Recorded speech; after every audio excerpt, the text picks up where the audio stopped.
राज्यसेवेचं झालेलं आहे. राज्यसेवेची तयारी करता करता माहिती आहे तुम्हाला UPSCची तयारी होणार आहे आणि UPSCची तयारी करता करता राज्यसेवेची तयारी होणार. बरोबर आहे ना? तशा पद्धतीनं हे सिलेबस जे आहेत ते ओके काय म्हणू आपण त्याला की अलाइनमेंट करण्यात आलेलं आहे. ठीक आहे.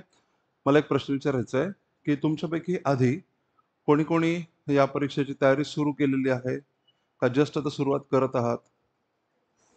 यस, सुरुवात अगोदर केलेली आहे. किती साधारणतः किती दिवसांपासून, किती महिन्यांपासून? आपण गप्पा मारूयात, राईट? चालेल? आपण थोडंसं डिस्कस करत करत ओके पुढे जाऊ. इंटरॅक्शन आपण ज्याला म्हणतो ना तशा पद्धतीने आपण जाऊयात पुढे. तर जेणेकरून आज आपला पहिलं इंट्रोडक्टरी सेशन आहे. ठीक आहे. म्हणजे आपण नेमकं हे बॅच कशी चालेल, त्याच्यानंतर आपला इतिहास विषय आपण कसा कंडक्ट करणार आहोत, इतिहास विषयाचं महत्त्व काय, असे जनरल गप्पा आपल्याला आज मारायचे आहेत.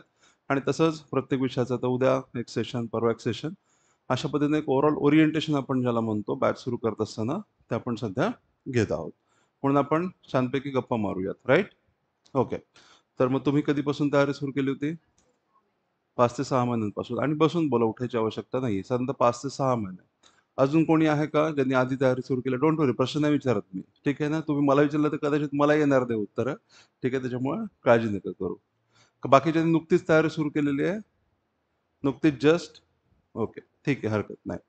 त्याच्यानंतर काय म्हणू आपण त्याला की तुमच्यापैकी कोण कोण असं आहे की ज्यांचं ग्रॅज्युएशन झालेलं आहे?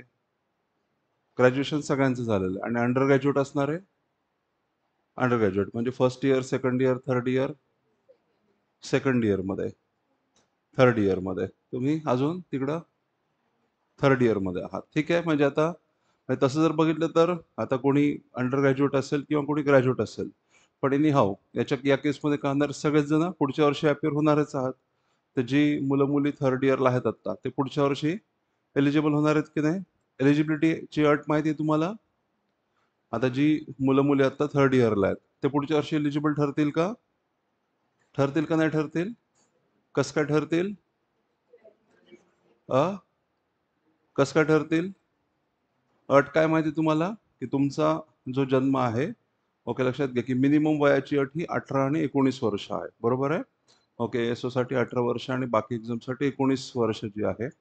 तर त्या वर्षाच्या ओके 1 मे रोजी तुमच्या वयाची 18/19 वर्ष पूर्ण झाली पाहिजे. ही अट जर तुम्ही पूर्ण करत असाल, तर तुम्ही वयानुसार पात्र ठरता. आणि दुसरी गोष्ट की परीक्षेची जेव्हा मेन्स होते, आपल्या 3 स्टेजेस माहिती आहेत ना किंवा 2 स्टेजेस आहे एक्झाममध्ये, PSIचा विचार करा 3 स्टेजेस. तर मेन्सची जी नोटिफिकेशन असेल, त्याची शेवटची तारीख असेल, त्या तारखेआधी ओके तुमच्याकडे तुमची डिग्री असली पाहिजे, पदवीचं प्रमाणपत्र तुम्हाला मिळालेलं असलं पाहिजे. आणि तोपर्यंत साधारणतः आपण सध्या MPSCचे शेड्यूल्स बघितले, तर मग मेन्स होण्याआधी आपल्याला डेफिनेटली आपलं बरं, ठीक आहे. तर येस, येस, ये. ठीक आहे ना? तर साधारणतः मेन्स ज्यावेळेला होईल, तेव्हा मेन्सच्या वेळेला आपल्याकडे आपलं डिग्री सर्टिफिकेट हे निश्चितपणे असेल. अरे मग हे जे असेल ना, मग हे स्क्रीन नाही दिसणार. स्क्रीन नाही दिसणार. ठीक आहे, हे बाजूला घे. तर मग ओके, लक्षात घ्या की मेन्सच्या आधी आपल्याकडे आपली डिग्री असायला हवी आणि ती अट आपण पूर्ण करू शकतो. त्याच्यामुळे आत्ता जे थर्ड इयरला आहेत, ते सुद्धा पुढच्या वर्षी एलिजिबल ठरतील. मी हे का विचारलं? कारण आता आपल्यासाठी हे वर्ष जे आहे ते क्रुशियल आहे. साधारणतः तुमची काय कन्सेप्ट आहे की या परीक्षेची तयारी करता आणि सक्सेस मिळण्यासाठी साधारणतः किती वर्षांचा वेळ लागतो? काय कन्सेप्ट आहे तुमची? यस सांगेल का मला कोणी? यस? साधारणतः तुम्ही आता येत असताना कोणाशी तरी चर्चा करूनच आला असाल ना? तुमचे भाऊ असतील, कोणी सीनियर असतील, मित्र असतील, ज्यांनी या परीक्षेची तयारी केलेली आहे. तुम्ही थोडंफार तुमच्या गावामध्ये बरं पुण्यातले कोण, पुण्यातले तर कोणी नसतील याच्यामध्ये. आहेत का कोणी पुण्यातले? कोणी आहे का? पुण्यामधले आहात तुम्ही, म्हणजे प्रॉपर पुण्यातले आहात? बरं, आणि बाहेरचे? येस. बाकी सगळे मग बाहेरगावचेच असतील. मग तेव्हा तुम्ही इथं तयारीसाठी आलात किंवा पुण्यामधून सुद्धा जरी आला असाल, तुम्ही या परीक्षेची तयारी करण्याचा विचार करण्याआधी निश्चित कन्सल्ट केलं असेल की नाही? ज्यांनी ही पदं मिळवलेली आहेत किंवा जी या परीक्षेचा 2 वर्षापासून, 3 वर्षापासून अभ्यास करत आहेत. बरोबर आहे ना? त्यांच्याशी तुम्ही विचारणा केली असेल की नेमकं हे क्षेत्र काय आहे? हे पद मला मिळालं तर मला काय मिळतं? त्याचा फायदा काय आहे? मला पगार किती मिळणार? बरोबर आहे ना? मला अधिकार काय मिळू शकतात? त्यानंतर मग परीक्षेची तयारी नेमकी कशी करायची? अवघड आहे का सोपी आहे? या सगळ्या गोष्टींचा विचार थोडक्यात तुम्ही विचार केला असेल. तर साधारणतः मला एक प्रश्न विचारायचा आहे तुम्हाला. आपण मोकळेपणे गप्पा मारूया. ठीक आहे का? येस. तुम्ही तसेही बोलतच असाल ना भरपूर बाहेर. मित्रांमध्ये. ओके, तसंच समजा आज ठीक आहे ना, तर साधारणतः किती वर्ष लागतात अशी आपली कन्सेप्ट आहे? येस, साधारणतः किती? हां, 1 वर्ष, 1 वर्ष होईल असं कुणाला वाटतं? किंवा येस, बाकी सुद्धा 2 वर्ष, 2 ते 3 वर्ष आपल्याला लागतात अशी एक आपली समजूत आहे. बरोबर आहे की नाही? म्हणजे असं का होतं, 1 वर्ष तर ही परीक्षा नेमकी काय ते समजून घेण्यातच जातं. बरोबर आहे की नाही? आणि मग त्याच्यानंतर अभ्यासाला सुरुवात होते. मग आपण प्रिलिम्स क्लिअर होतो. मग मेन्समध्ये फेल होतो. ठीक आहे ना? मग मेन्स क्लिअर होतो आणि म्हणजे मग मेन्समध्ये जातो, पण मग पुढच्या टप्प्यामध्ये फेल होतो.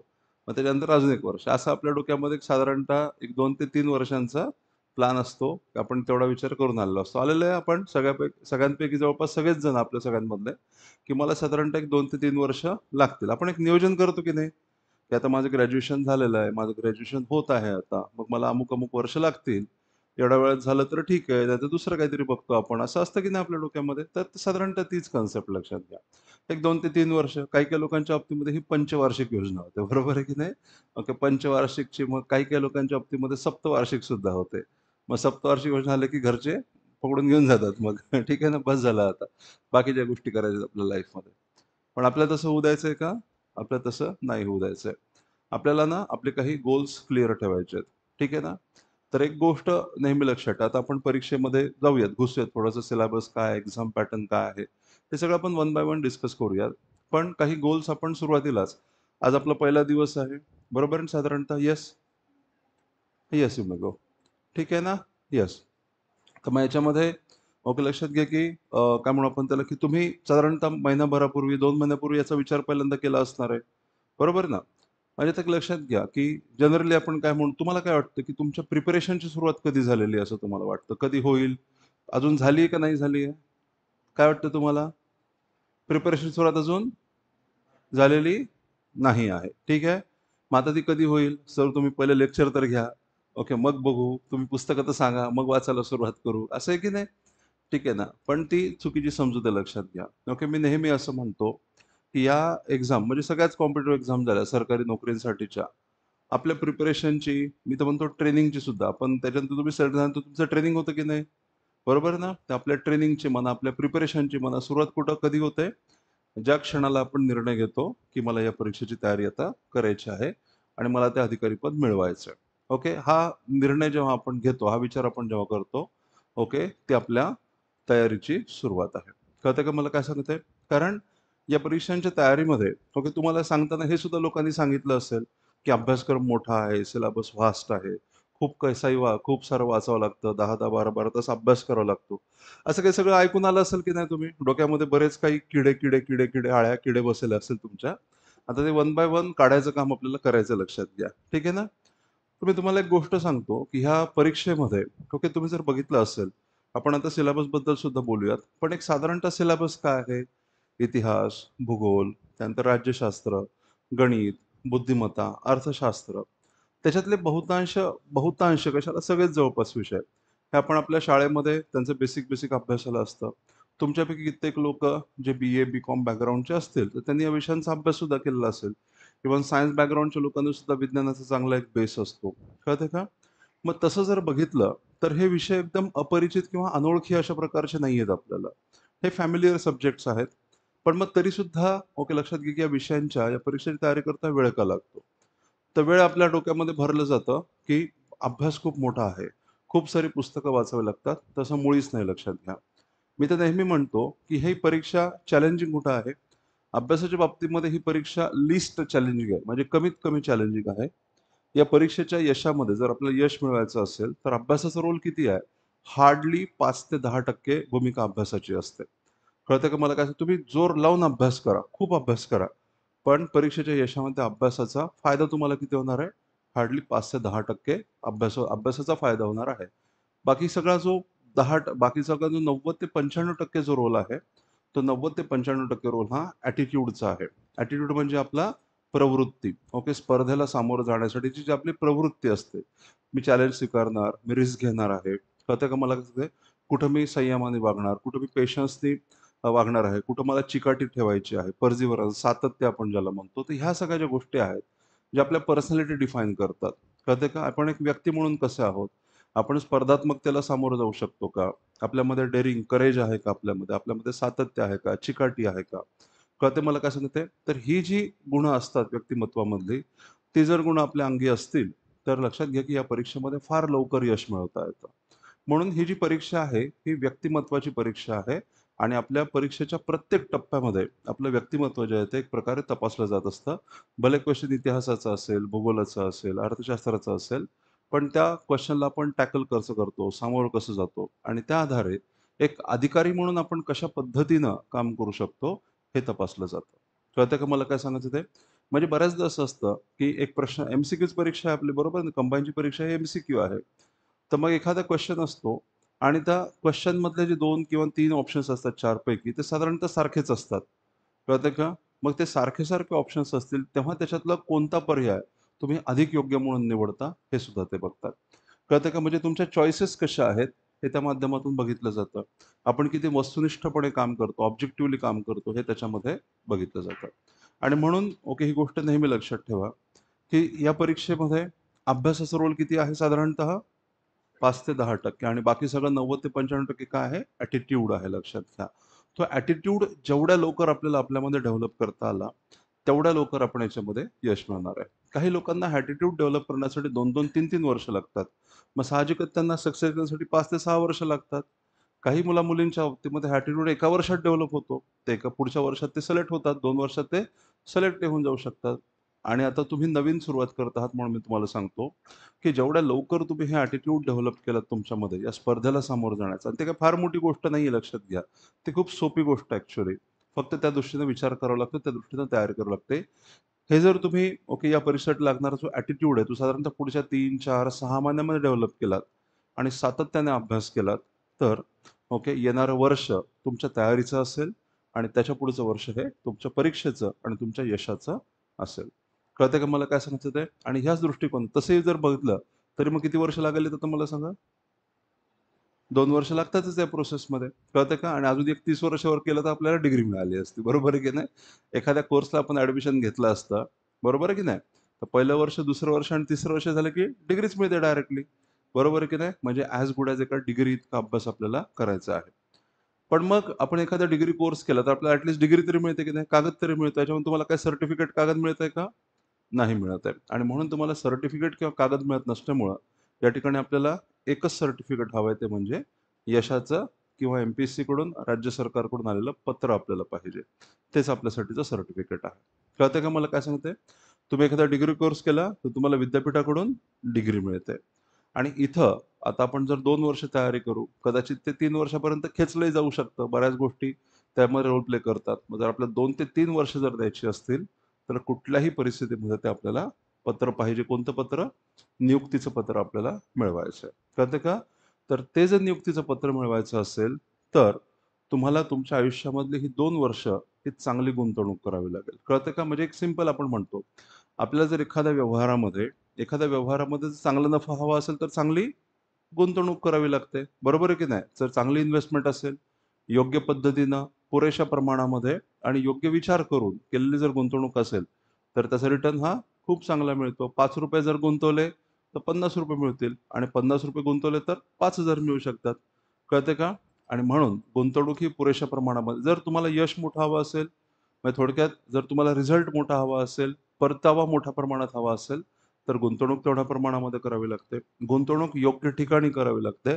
गुंतवणूक योग्य प्रकारे करावी लागते. ह्या जर गोष्टी आपण केल्या, तर डेफिनेटली आपल्याला रिटर्न्स चांगले मिळू शकतात आणि तुम्ही ज्या रिटर्न्सची अपेक्षा करताय, म्हणजे ही जी पदं आहेत, ओके, क्लास 2, क्लास 3 मधली ही जी पदं आहेत लक्षात घ्या, गट ब आणि गट क मधली, ही निश्चितपणे तुमच्या अधिकारी होण्याचा जो प्रवास आहे त्याच्यामधल्या ज्या पहिल्या पायऱ्या आहेत, ते निश्चितच तुमच्यासाठीची एक मोठी उपलब्धी ठरू शकते आणि त्यासाठी आपल्याला एकच गुंतवणूक करायची आहे. ती गुंतवणूक म्हणजे राइटफुल ॲटिट्यूड, योग्य ती तयारी, या गोष्टी तुम्हाला करायच्या आहेत. कळतंय मला काय सांगते? म्हणजे नुसती मेहनत नाही, तर ती मेहनत योग्य पद्धतीने झाली पाहिजे. आणि मग ओके लक्षात घ्या, की ती गुंतवणूक तुम्हाला योग्य पद्धतीने करता यावी. तुमच्या गुंतवणुकीची दिशा योग्य असावी आणि तुम्ही जी गुंतवणूक केली तेवढ्या प्रमाणात तिचा परतावा मिळावा. म्हणून आपण या ठिकाणी तुम्ही आपल्याकडे आलात की नाही मग? या इन्स्टिट्यूटला तुम्ही कशासाठी आलात? एका मार्गदर्शनाकरता आलेला आहात. आणि म्हणून मग या केसमध्ये काय होईल, की तुमचे प्रयत्न, तुमची मेहनत आणि आम्ही तुम्हाला केलेलं मार्गदर्शन, आमचे प्रयत्न या 2 गोष्टीचं कॉम्बिनेशन जर व्यवस्थितपणे बसलं, तर डेफिनेटली येणारं आणि त्याच्या पुढचं वर्ष हे आपल्यासाठी फार महत्त्वाचं वर्ष असू शकतं. कळतंय मला काय सांगताय? पण पुढचं वर्ष व्यवस्थित जायचं असेल, तर आपल्याला हे वर्ष मात्र ओके, खूप जास्त त्याच्यापेक्षा जास्त आपल्याला त्या ठिकाणी घालवावं लागणार आहे. तरच आपल्याला पुढच्या वर्षी रिझल्ट मिळू शकतो. एक कन्सेप्ट आहे बघा, की एखादं झाड जर उंच वाढायचं असेल, तर त्याला आधी जमिनीमध्ये घुसावं लागतं की नाही? जेवढं ते जमिनीमध्ये घुसेल, तेवढी त्याची मुळं फिक्स होतात, तेवढी त्याची मुळं अजून घट्ट होतात आणि जेवढी मुळं घट्ट झाली, तेवढं ते उंच वाढू शकतं. आणि नुसतं वाढायचंच नाही, कित्येक झाडं ताडमाड उंच वाढतात, पण वादळ आलं की ती नष्ट सुद्धा होतात. का? कारण त्यांची मुळं फिक्स नसतात म्हणून. कळतं का? म्हणून छोट्या-मोठ्या आव्हानांना सामोरं जाताना बरीच मुलं कोलमडून जातात, सोडून सुद्धा जातात या परीक्षेला आणि म्हणून आपली जर मुळं फिक्स झाली, व्यवस्थितपणे रुजली, खोलवर गेली, तर मग आपण पुढे उंचही वाढू शकतो आणि मजबूत सुद्धा वाढू शकतो, हे लक्षात घ्या. आणि म्हणून आपलं हे जे वर्ष आहे, ते वर्ष कशाचं आहे? या प्रोसेसमध्ये रुजायचं वर्ष आहे आणि खोल-खोल जायचं वर्ष आहे. कळतंय का? जास्त हा दृष्टिकोन आपल्याला थोडासा समोर ठेवायचा, की मला करायचं काय आहे? आता मला सांगा, की झाडाची जी ओके मुळामध्ये किंवा मुळं जमिनीमध्ये जाण्याची अवस्था असते. मुळं किती खोलवर गेले ते दिसतं का कुणाला? ते कधीच कुणाला दिसत नाही. बरोबर आहे ना? तसंच आपलं हे फेज असणार आहे. या काळामध्ये आपल्याला कुठेही काय म्हणू आपण त्याला, की हायलाइटिंग करायचं नाहीये. काहीही चमकोगिरी करायची. तुम्ही अधिकारी होणार, अधिकारी होणार, काहीही करायचं नाहीये. निव्वळ, निमूटपणे, शांतपणे ओके आपल्याला आपली आपली तयारी करत राहायची आणि एकदा तयारी झाली, की पुढच्या वर्षीपासून एक्झाम द्यायला सुरुवात करायची आणि प्रिलिम्सपासून टार्गेटच ठेवायची, की माझी प्रिलिम्स निघालीच पाहिजे. माझी मेन्स निघालीच पाहिजे. आणि जर तुम्ही पी-एस-आय तयारी करत असाल, तर मग माझी शारीरिक चाचणी ही माझी क्लिअर झालीच पाहिजे. मग त्यासाठी सुद्धा तुमचं जर पी-एस-आय व्हायचं स्वप्न असेल, काही लोकांना एस-टी-आय असं कोणी आहे का? काही स्पेसिफिक गोष्टी डोक्यामध्ये ठेवून आलेलं आहे. मला एस-टी-आयच व्हायचंय, मला पी-एस-आयच व्हायचंय, मला एस-ओच व्हायचंय किंवा मला ग्रुप सीचे जॉब्स हवेत. असं कोणी काही ठरवलेलं आहे का आत्ता या घडीला? असं कोणी पी-एस-आयचं वर्दी असतं की नाही? तर कुणाचं स्वप्न वर्दीचं स्वप्न आहे? कोणी असं आहे का, की मला वर्दीच हवी आहे? येस? असं आत्ता या घडीला? अजून तसा विचार केलेला नाहीये. पण तसा कल आहे का त्या दिशेने? का जे मिळेल ते घ्यायला मी तयार आहे. ओके आणि त्या दृष्टिकोनातून मी तयारी करणार. मग त्या केसमध्ये जर असेल, तर तुमच्यासमोर भरपूर ऑप्शन्स आहेत. बरोबर आहे की नाही? मग ते ऑप्शन्स एक्सप्लोर करत असताना तुम्हाला तयारी सुद्धा तशी करावी लागेल. तर फॉर एक्झाम्पल जर तुमचं स्पेसिफिक काही नसेल, माझा पी-एस-आय मिळालं तरी चालतं, मला एस-टी-आय मिळालं तरी चालतं, ए-एस-ओ मिळालं तरी चालतं, असं जर असेल, तर त्या केसमध्ये तुम्हाला अजून 2 गोष्टी कराव्या लागतील. जर तुम्हाला लक्षात घ्या, की तुमच्या या परीक्षेच्या तयारीसोबतच तुम्हाला शारीरिक प्रशिक्षणाची देखील तयारी करावी लागणार आहे. बरोबर आहे ना? फिजिकली तुम्हाला फिट ठेवावं लागेल. मेंटली तर फिट राहावंच लागेल परीक्षेची तयारी करता.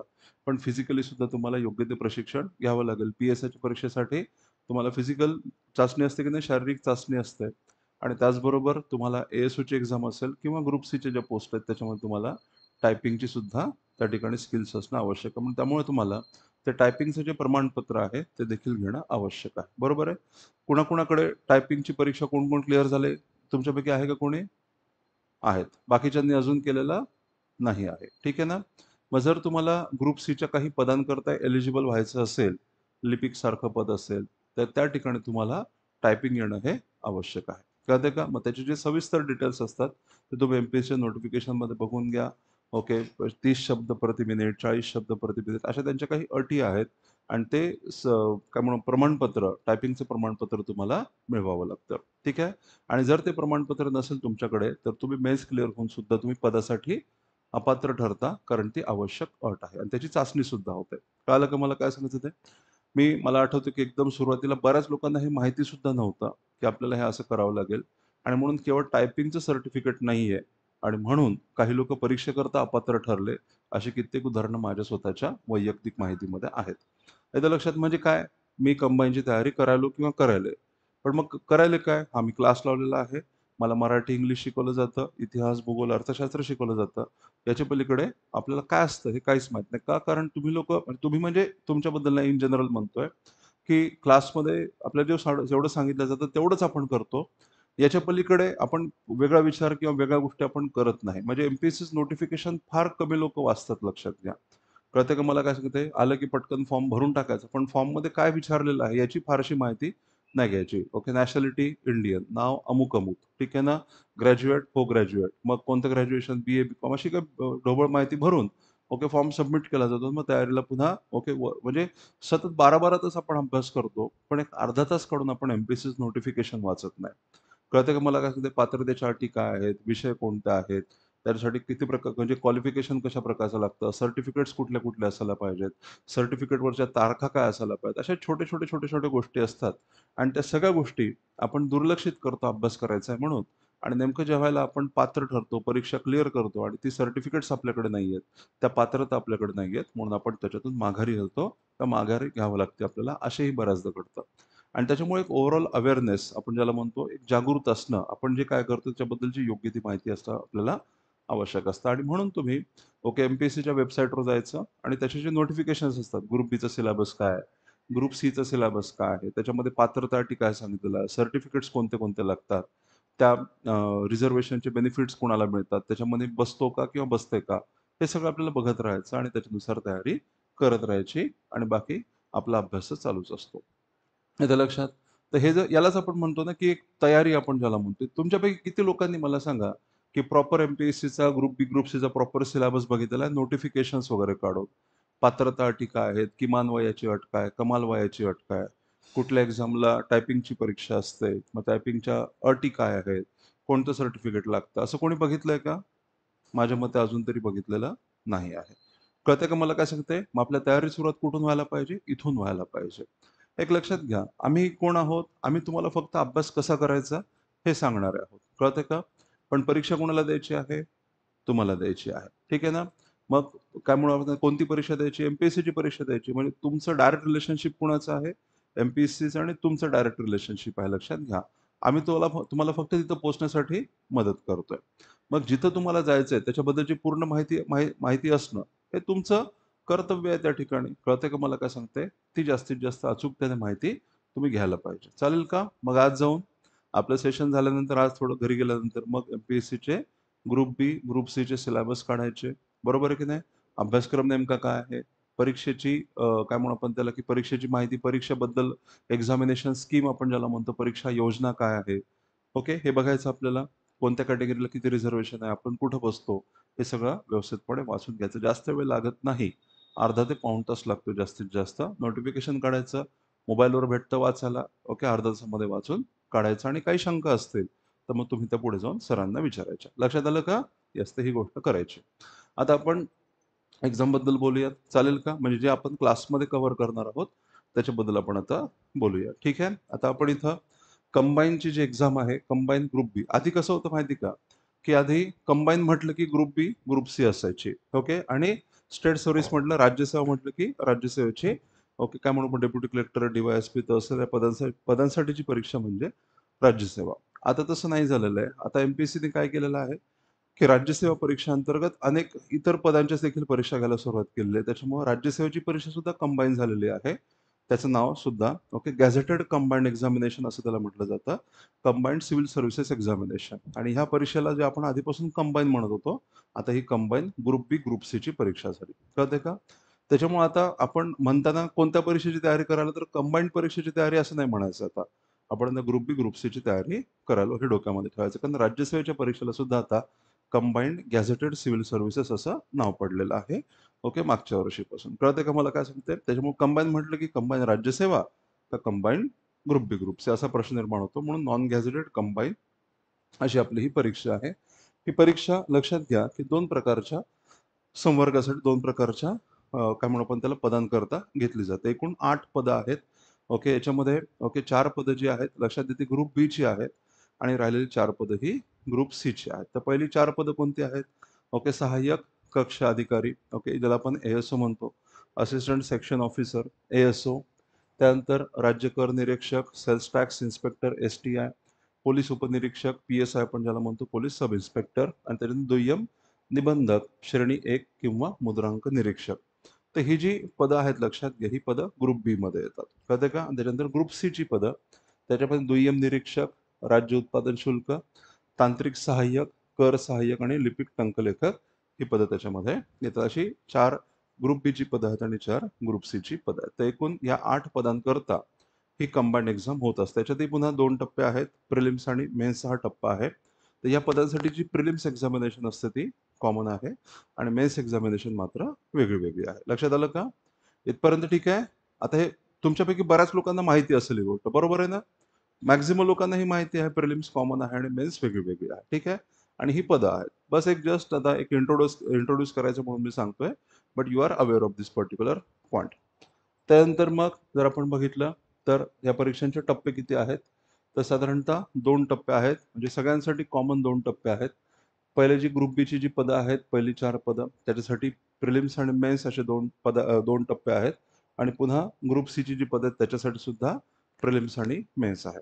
पण त्याच्यामध्ये ग्रुप बी मधला पी-एस-आयचा जो पद आहे त्याच्यासाठी तुम्हाला शारीरिक चाचणी द्यावी लागते आणि त्याच्यानंतर कर सहाय्यक आणि तांत्रिक सहाय्यक, लिपिक टंकलेखक ही जी पदं आहेत याच्याकरता तुम्हाला टायपिंगची परीक्षा द्यावी लागते. म्हणजे पुन्हा पदानुसार एक ॲडिशनल टेस्ट त्याच्यामध्ये ॲड होते. बरोबर आहे ना? पी-एस-आय व्हायचं सुद्धा आपल्याला ही प्रिलिम्स आणि मेन्स तर द्यावी लागणारच, पण त्याचबरोबर शारीरिक चाचणी सुद्धा आपल्याला द्यावी लागेल आणि मुलाखत सुद्धा आपल्याला द्यावी लागते. तो शारीरिक चाचणी आणि मुलाखत ही पी-एस-आय मध्ये एक ॲडिशनल आहे. आणि त्याच्यानंतर मग कर सहाय्यक आणि लिपिक टंकलेखक ही जी पदं आहेत त्याच्यामध्ये तुम्हाला टायपिंगची तुमचं जे टायपिंगचं कौशल्य आहे त्याची परीक्षा तुम्हाला द्यावी लागेल. ठीक आहे इथपर्यंत? येस. याच्याबद्दल कुणाला माहिती नव्हतं असं काही आहे? आय थिंक हे बेसिक्स आहेत लक्षात घ्या आणि हे आपल्याला सगळ्यांना माहिती असतात. ओके. त्याच्यानंतर मग जर आपण बघितलं तर प्रिलिम्स आणि मेन्सचा जर विचार केला तर प्रिलिम्सची जी स्टेज आहे येस. हां.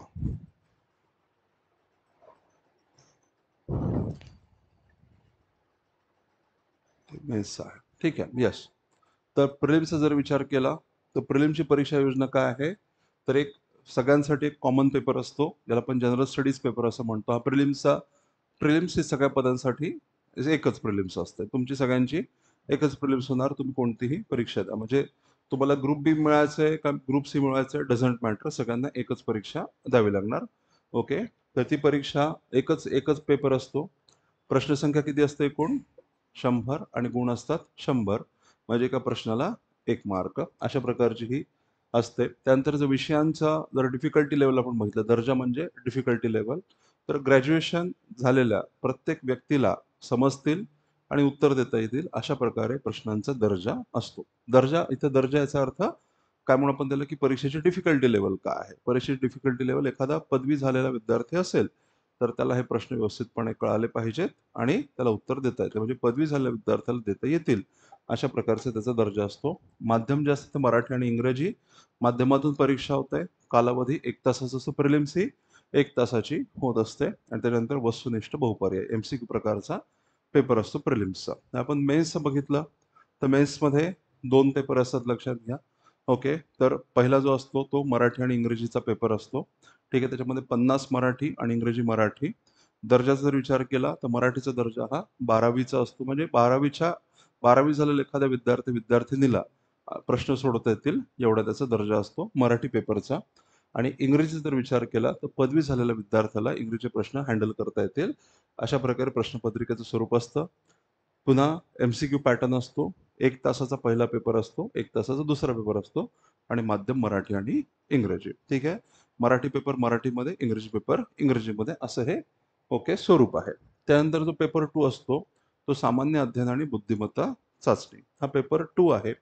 पुन्हा तेच या ठिकाणी प्रश्नसंख्या असते 100 आणि गुण असतात 200. म्हणजे एकूण गुण किती झाले? मराठीचे 100, इंग्रजीचे 100 आणि पुन्हा पेपर 2 चे 200. एकूण 400 गुणांची ही परीक्षा आहे. बरोबर आहे की नाही? तर प्रिलिम्स जी असते ती 100 गुणांची आणि मेन्स जी असते ती 400 गुणांची असं या परीक्षेचं स्वरूप आहे. आणि त्यानंतर पेपर 2 जो आहे त्याचं माध्यम इंग्रजी आणि मराठी स्वरूप असतं वस्तुनिष्ठ बहुपर्यायी आणि 1 तास त्याचा कालावधी. म्हणजे 2 तासाची मेन्स आहे, 1 तासाची प्रिलिम्स आहे. लक्षात आलं का? येस, असं हे परीक्षेचं स्वरूप आहे. मग जर आपण बघितलं तर बघा या ठिकाणी तर 6 एएसओ, एसटीआय आणि दुय्यम निबंध यासाठी परीक्षेचे टप्पे कोणते आहेत? पूर्व परीक्षा आणि मुख्य परीक्षा. असे 2 टप्पे आहेत. पी-एस-आय साठी मात्र तुम्हाला पूर्व परीक्षा ही द्यावी लागते, मुख्य परीक्षा सुद्धा द्यावी लागते आणि त्याचं शारीरिक चाचणी आणि मुलाखत असे त्याच्यामध्ये ॲड होतात. हे जर आपण ग्रुप सीचा जर विचार केला तर ग्रुप सी मध्ये दुय्यम निरीक्षक, राज्य उत्पादन शुल्क, त्यानंतर तांत्रिक सहाय्यक, विमा संचालनालय याकरता तुम्हाला प्रिलिम्स आणि मेन्स द्यावी लागते. पण कर सहाय्यक आणि लिपिक टंकलेखक ही जी पद आहेत त्या ठिकाणी तुम्हाला प्रिलिम्स द्यावी लागते, मेन्स द्यावी लागते, प्लस त्याचप्रमाणे टंकलेखक कौशल्य चाचणी म्हणजे टायपिंग स्किलची तुम्हाला परीक्षा द्यावी लागत असते. कळतंय मला काय सांगायचं ते? म्हणजे जर ओके याच्यातली जर तुम्ही पी-एस-आयचं पद फोकस करत असाल, तर तुम्हाला काय करावं लागेल ॲडिशनल तुम्हाला फिजिकलची ट्रेनिंग घ्यावी लागेल. बरोबर आहे की नाही? आणि याच्यातली जर तुम्ही कर सहाय्यक आणि लिपिक टंकलेखक क्लरिकल ग्रेड तर ह्या पोस्टला जर तुम्ही टार्गेट करत असाल तुम्हाला ॲडिशनली काय करावं लागेल? टायपिंगचं प्रशिक्षण तुम्हाला घ्यावं लागेल. कळतंय का? मग आता बघा एक्झामची जी प्लॅनिंग असते ना, ती प्लॅनिंग अशा प्रकारे आपण करत असतो. आता एवढी सगळी पदं आपल्याला मिळू शकतात. त्याच्यातला आपला फोकस नेमका कशावर आहे? आपला कल कशावर आहे? कशाकडे आपला कल आहे? आपली स्वभाव प्रवृत्ती कशी आहे? आपल्याला टेबलवर बसून काम करायला आवडतं का आपल्याला ओपनली समाजामध्ये जाऊन धडाक्याने काम करायला आवडतं? कळतंय का मला काय सांगते? तर मग थोडक्यात आपला कल कशाकडे आहे? त्याच्यानंतर आपल्याला फ्युचर प्लॅनिंग आपण कसं करतो? ह्या सगळ्या गोष्टींचा विचार करून साधारणतः कोणतं पद तुम्हाला त्या ठिकाणी मिळू शकतं. फॉर एक्झाम्पल एएसओची जी एएसओची जी पदं आहेत ती मुंबईमध्ये कामाचं ठिकाण आहे. मग तुम्हाला मुंबईसारख्या शहरामध्ये जाऊन राहायला जमेल का? आवडेल का? किंवा तीच तुमची चॉईस आहे, प्रेफरन्स आहे. तर तशा पद्धतीने तुम्ही त्याला ते टार्गेट करू शकता आणि प्रायोरिटाईज करू शकता. कळतंय का मला काय सांगायचं ते?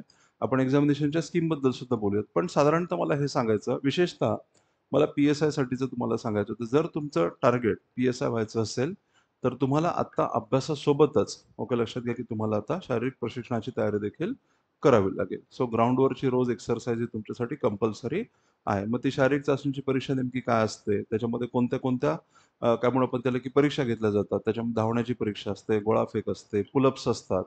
मग त्याचे क्रायटेरिया काय आहेत? उंची किती पाहिजे? ओके. तर ह्या सगळ्या गोष्टी तुम्ही त्या ठिकाणी बघितल्या पाहिजेत. मग त्या गटांमध्ये त्या निकषामध्ये तुम्ही बसता का? त्या निकषामध्ये बसत असाल, तर मग त्या कॉम्पिटिशनची तयारी करण्यासाठी तुम्हाला जे ॲडिशनल प्रिपरेशन करावं लागेल, त्याची इमिजिएटली तयारी तुम्हाला सुरू करावी लागेल. कळतंय का? कारण बरीच मुलं मेन्सची लेखी परीक्षा क्लिअर होतात, पण ते फिजिकलमध्ये अडकतात. फिजिकलमध्ये अडकले की संपलं मग. मग पुन्हा नव्याने सुरुवात करावी लागते या केसमध्ये. आणि मग कसं असतं माहिती का, की मग आपल्याला ते सुद्धा ठरवायचं असतं, की कोणत्या पदावर फोकस करायचा आहे. कारण जर पी-एस-आय पदावर फोकस करता तुम्हाला शारीरिक चाचणीची देखील तयारी करावी लागते. मग शारीरिक चाचणीची तयारी करत असताना तुमच्या लेखी परीक्षेकडचं ध्यान थोडंसं हटू शकतं. त्या ठिकाणची तयारी थोडीशी कमी पडू शकते. मग जे लेखी परीक्षेमध्ये कमी मार्क पडतायत, ते शारीरिक चाचणीमधून भरून काढता आले पाहिजेत. एवढी या लेव्हलची तयारी तुमची पी-एस-आयची झाली पाहिजे. तर ह्या सगळ्या गोष्टींचा विचार तुम्ही या ठिकाणी करून तुमच्या प्रायोरिटीज तुम्ही ठरवायच्या आहेत. कळतंय का मला काय सांगायचं ते? तर हे बघा, हे सांगणं याच्या मागचा हेतू होता.